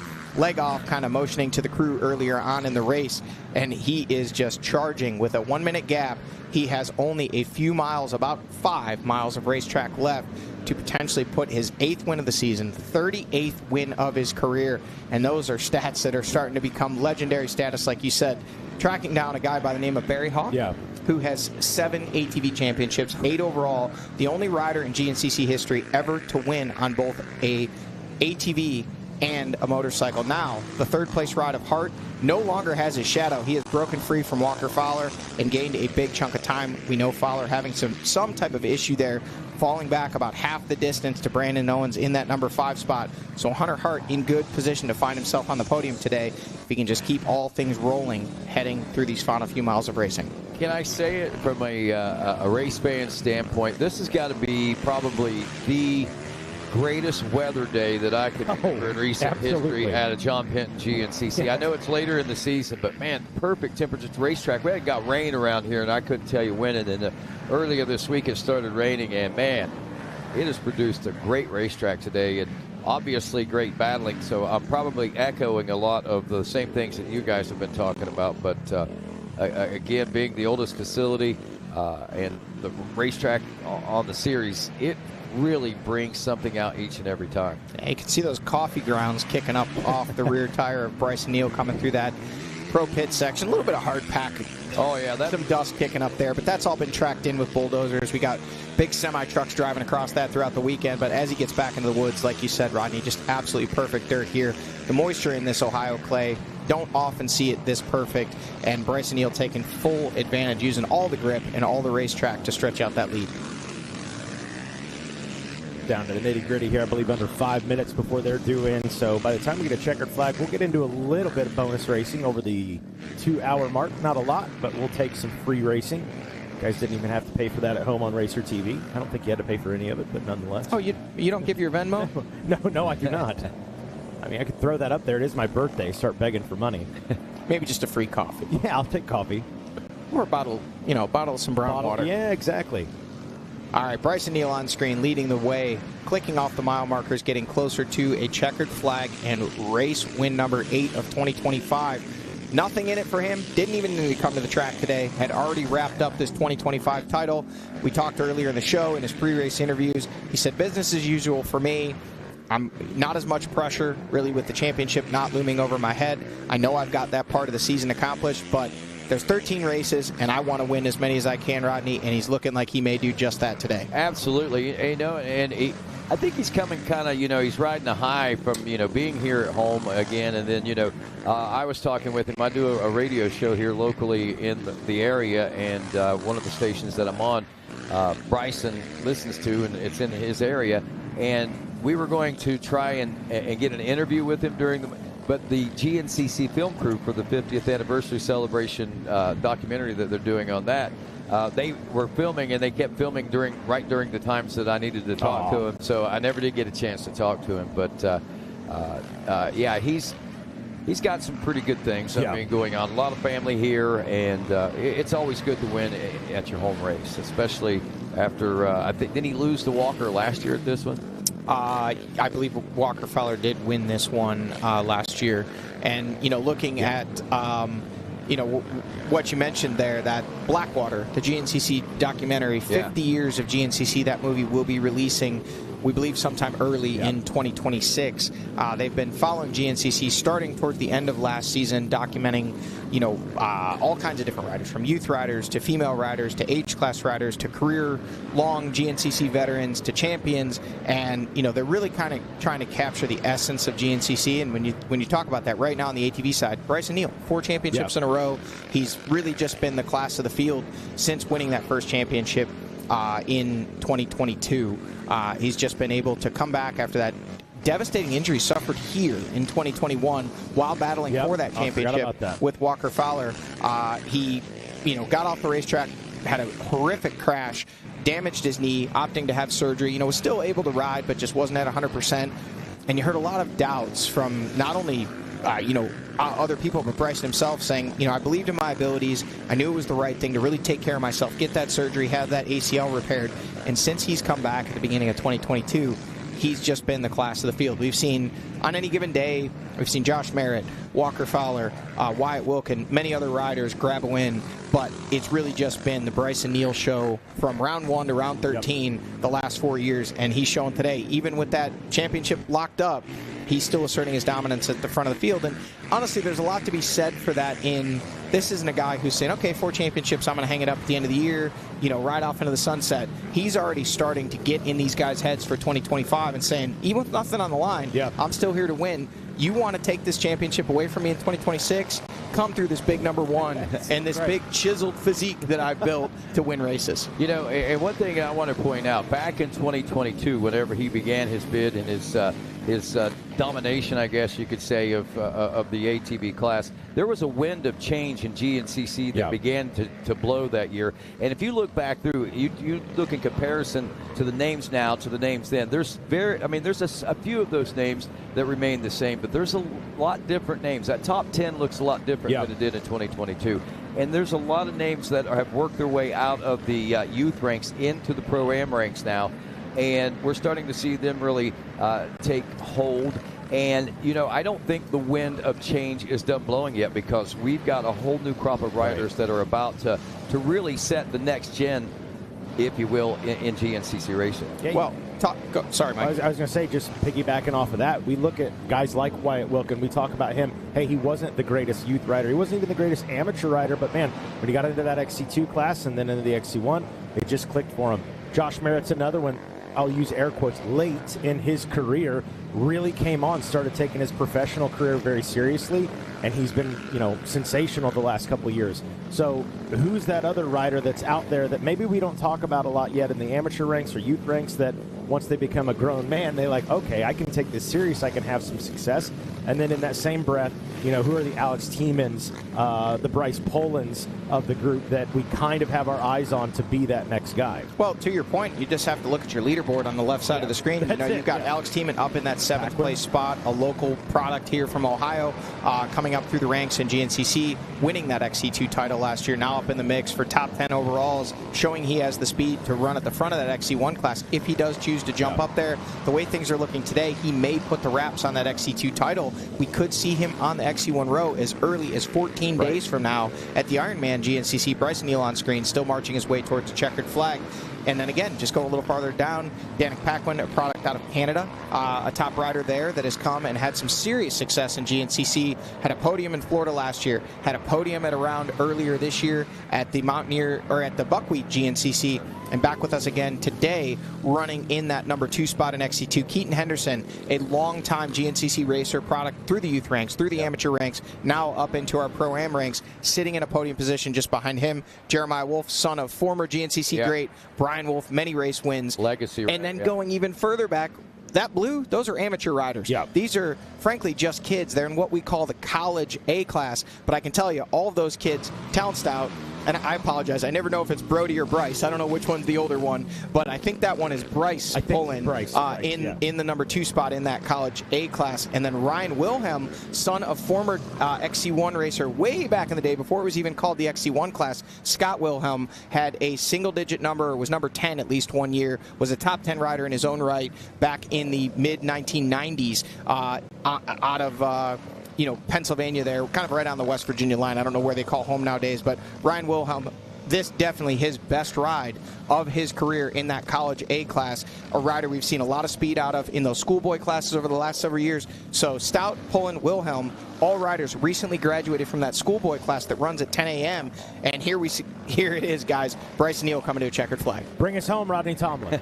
Well, for his 7th win of the season and another exclamation point on his championship, Bryson Neal takes the win at the John Penton GNCC. You still got it. That was good. You put me on the spot. I'm not going to lie. I wasn't going to let you get nervous without going to throw it to you immediately. See the crew there greeting Bryson after his 7th win of 2025. Already wrapped up the championship. Checked that box 2 weeks ago in West Virginia. Back here on home soil in Ohio, grabbing another win, further extending the points lead. Again, the championship already put to wraps 2 weeks ago, but just kind of putting a exclamation point on 2025 and saying, hey, didn't need to do it today, but I did it anyway. And going out there grabbing the win today. Great ride from Bryson Neal, the now 4-time champion, and looking like he wants to keep that run going. Wyatt Wilkin, can't say enough about this kid. This guy, he's a grown man. That's right. He, hair flowing, coming across the line. P2 for Wyatt Wilkin on the day. A charge where he got very nearly to Bryson Neal on lap number 2, but Bryson Neal matched the intensity and then even ratcheted up a little bit more to pull away and grab the win. Wyatt Wilkin crossed the line in second. We do believe it will be Hunter Hart, but we'll wait and see. About another minute or so behind Wyatt Wilkin in that number 3 spot, and he will now be, if he crosses the line here in a minute, the sole owner of that number 2 place in the points standings. Was tied with Josh Merritt coming into today. A tough day for Merritt, looking like he may have actually fallen back to that 10th place spot after putting in a pretty good charge with no front brakes. Wyatt Wilkin taking it serious before the race, but there's the Wyatt we all know, smiling, waving to the camera. He's got those dirt dreads. He's got the mud packed in that long hair that he lets hang out of that helmet. This guy may look like, kind of unassuming looking at him, just, average Joe guy walking down the street, but when he puts that helmet on, that man is a warrior. There he goes. Outlier performance. Levi Cohen there to congratulate him. And yeah, absolutely, man. He's rocking the dirt mustache right now. The mustache under that dirt somewhere. Wyatt Wilkin always keeps it fun. Mike, you've talked about it many times, wearing old rock and roll, vintage rock and roll t-shirts on race day. He never takes himself too seriously, but he does take his racecraft seriously. Hunter Hart, a little, looking like it might have been a little celebration rev there. Hunter having a rough go, basically since Snowshoe, coming out in our last 2 rounds, well, on the podium last round, but 12th place at Snowshoe, or on the podium at the Buckwheat, 10th at the last race and 12th at Snowshoe. So getting the train back on the tracks in that number 3 spot and securing for himself sole possession of the number 2 spot in points behind Bryson Neal. We'll have to wait and see where Josh Merritt crosses the line, wait and see where Walker Fowler crosses the line. But as it runs right now, if Fowler crosses in 4th, it would be a 6-point margin for Hunter Hart going into the final round of racing over Walker Fowler. And now here is Fowler coming through the final corners, looking like he will put that WFR Racing Yamaha machine in the number 4 spot. Can see a little kind of cocked head there, definitely knowing something went awry there on the last lap, but good to have Walker Fowler back on track after missing our last round of racing action. No points scored, was in sole possession of that number 2 spot. Now he'll jump himself up from 4th in the standings to 3rd and have a shot to duke it out with Hunter Hart and potentially Josh Merritt at the final round of racing in just 2 weeks to determine who gets that number 2. You can see these guys friendly. They share a mechanic, Mark Chapman, as does Josh Merritt as well. But these guys, warriors on the racetrack, but once it's over, handshake, you can see the head nod from Walker Fowler, telling war stories, probably explaining to Hunter Hart, hey, remember when I was behind? Well, then this happened, and that's why I wasn't anymore. Well, I believe our man Jackson Pearl standing by with our overall winner here, the Bidwell Bullet. Give him a shout out. I sure am, sitting here with Bryson Neal. Bryson, how about back-to-back wins for you after getting the championship at the last race? You pull it off once again. Take us through it. Man, it's phenomenal. Just get the whole shot and lead this race wire to wire and bring it all the way home to the finish line. I got a lot of hometown family and friends come up to this race. A lot of Wexer family. So many local people out there cheering me on. This is one on my list that I definitely don't want to lose, man. The last 2 years I came up short, and I really wanted to win today. So to get that start and get out front, get a clean air, I was loving the track, man. It was absolutely perfect out there. This Phoenix ATV Yamaha, man, it was ripping on all four wheels. DASA engines was just an animal all day long. Elka shocks to my Impact Solutions. They were hooking up great, man. I love this place. I love the flow here at the John Penton. This place has got it all. It's so special. It's got the good flow. It's got fast. It's got slow. It's got the fields. You got technical ravines and off cameras and good little hill climbs. I mean, this place has got something for everybody to keep on your toes. And man, I almost threw it away on the last lap. I don't know if the lap rider was broke down, where if he stalled it, I came up over a knoll, and he was just sitting dead in the water, and I had all this momentum, and when I landed, I tried to dart off the track and squeeze it between two trees, but I just plow drive the tree right with my front bumper, and lost some time there, and just got the bike off the tree, got entangled, got back going, and I was able to bring this thing home. So all in all, man, blessed and great day. We're pumped. Yeah, big congratulations to you, Bryson. And one thing I've took notice of, you've had the daughter here for the past 2 races, 2 wins. We have a new good luck charm, maybe? What was that? I said your daughter's been with you for both the past 2 races, 2 wins, maybe a new good luck charm? Oh, yes, man. It's so awesome having her here. She was at the last one, and just to have my little baby girl here, check her out with them headphones, man, looking good, looking cute. Oh, my gosh. I can't wait to go home, get some food with them, and chill out, hang out with the family and all of our friends that came out and supported us this weekend. It's really something special. I love it. Well, Bryson, go celebrate, everybody. That is your overall winner here from the John Penton, Bryson Neal. Well, there you have it, folks. Bryson Neal, 7-time race winner in 2025, 4-time GNCC champion, new father, everything going his way right now. Through a lot of hard work, a lot of planning, a lot of dedication, this man is just firing on all cylinders, and we can just see the fruits of his labor right here on Racer TV. Another win. Yeah, and nothing like getting it done in the home state for B. Neal. He's had some shortcomings, I guess, here on this track. Of course, the injury we talked about a little bit ago, and that it's one he wants to put behind him, and then not able to quite seal the deal, I believe, on the championship here at one time as well. So, yeah, good day for B. Neal, and I don't know if we can call it monkey off the back, but whoa, big! We do have a shakeup here, but we've got, it looks like our man Jackson Burrell down there with today's second place finisher, Wyatt Wilkin. Yeah, guys, I'm standing by with Wyatt Wilkin. Wyatt, quite the day for you here today. And when we talked to you before in the pre-race report, man, it seemed like you were kind of in rare form, and it seemed like it out on the track. Absolutely flying out there. Take us through it. Yeah, man, just these past couple races, just keep finding myself in weird spots, and I've been the 4th place gatekeeper the past couple races, and my mechanic's been giving me a hard time, and it sucks because I know what I'm capable of doing. I know how hard I push in the gym and throughout the week, and just when I don't get the results I want, it's not fun. Before the race, thank you, buddy. Before the race, I was just ready to go. Got a decent start, got kicked really weird, and somehow I came out pretty all right. I think I was 5th, and just picked them off their first couple laps. Everybody was riding really good. The track was super fast and flowy.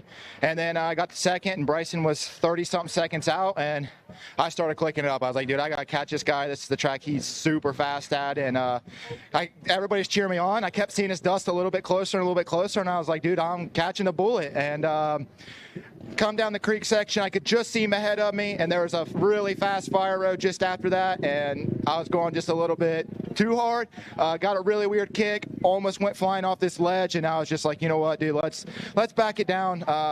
We're gonna ride smart here. We don't need to go out here and get hurt.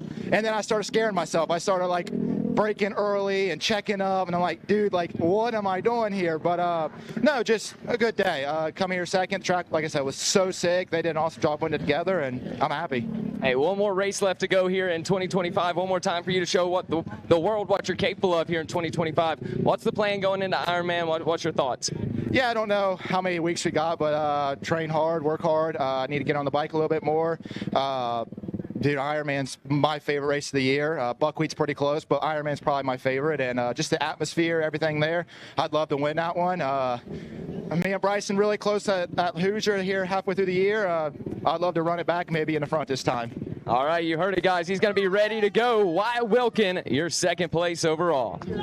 Well, there you have it. Wyatt Wilkin, happy with the P2 on the day, but absolutely wanting more, talking about running it back, just like we did earlier this year at the Hoosier, but he wants to come out on top this time, and we know he's got the skill set to get it done. That's it. Go ahead, Rodney. Oh, no, I was just going to say, being back home in Indiana, there's going to be a lot of inspiration, especially, coming off of a good ride there earlier this year. So I'm really excited to what the Ironman could bring and what could unfold there. Well, we always have crazy stories and excellent racing at the Ironman GNCC. Huge crowds. If you don't make it out, This year, you need to say, you going? And come out and join us, because that is the granddaddy of them all. The biggest GNCC on the schedule every year.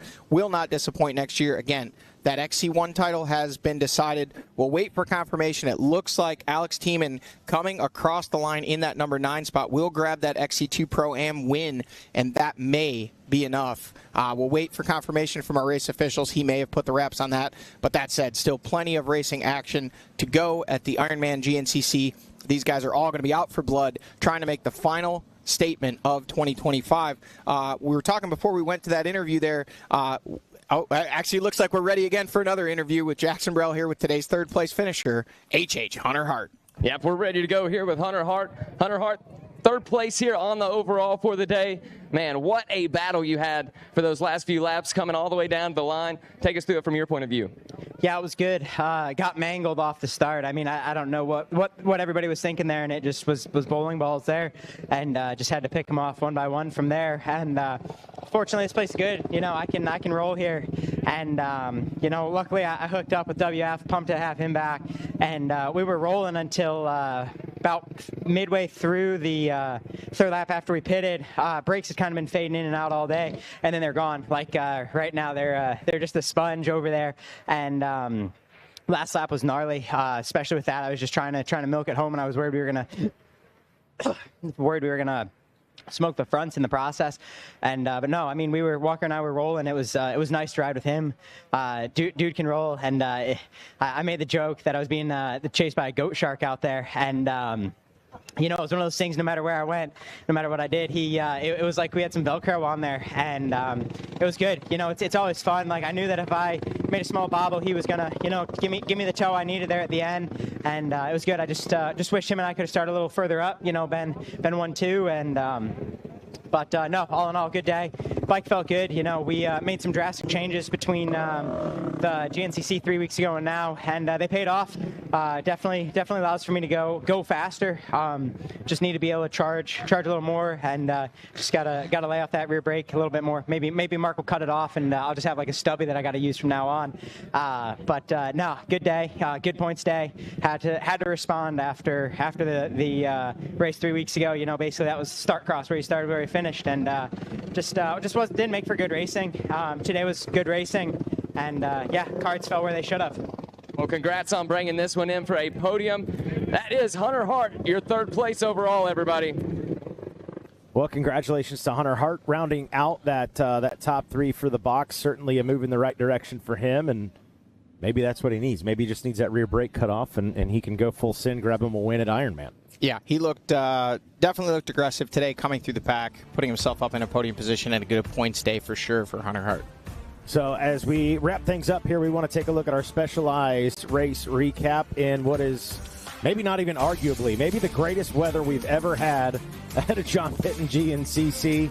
It wasn't dusty. It wasn't a mutter. It was just right. Oh. So our riders getting locked and loaded on the line. We got rider intros. The Bidwell Bullet poised and ready to take what would be an eventual win for him. But everybody talking about this start. Rubbin is racing. It was a dogfight, and it was Adam McGill on the losing end of that last end of the woods. From there, Bryson Neal, the Bidwell Bullet, took over. When you look at this one in the recap, you're like, oh, Bryson Neal, it was his race all day. And it was, but he had plenty of battles under his belt. Early Walker Fowler, and then Wyatt Wilkin. Yep, it was not the Bidwell Bullet all alone all day, as we saw here.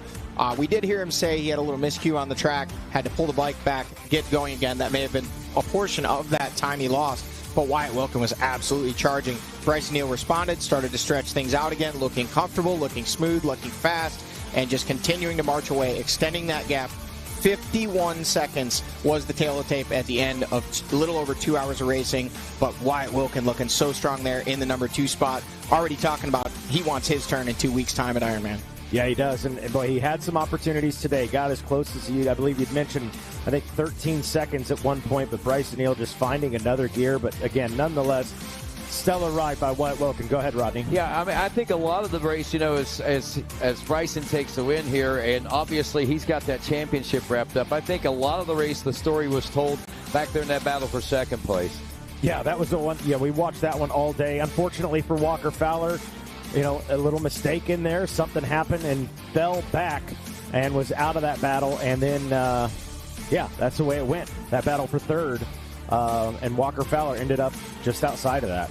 Yeah, we're talking about that battle for third, but that battle for second in the overall points still raging on. Hunter Hart now with a 6-point lead over Walker Fowler. And Josh Merritt with a really good last lap. Look at him, all the way up to 7th, was back at the tail end of the top 10, charged up to 8th, was outside the top 10, and then back up to 7th on that final lap with a big push to get around Jared McClure, Alex Tiemann, Jay Shadron, and very nearly getting to Adam McGill in the final sections of racetrack there. So Merritt very much still wanting his piece of the pie there for that battle for the top 3 overall.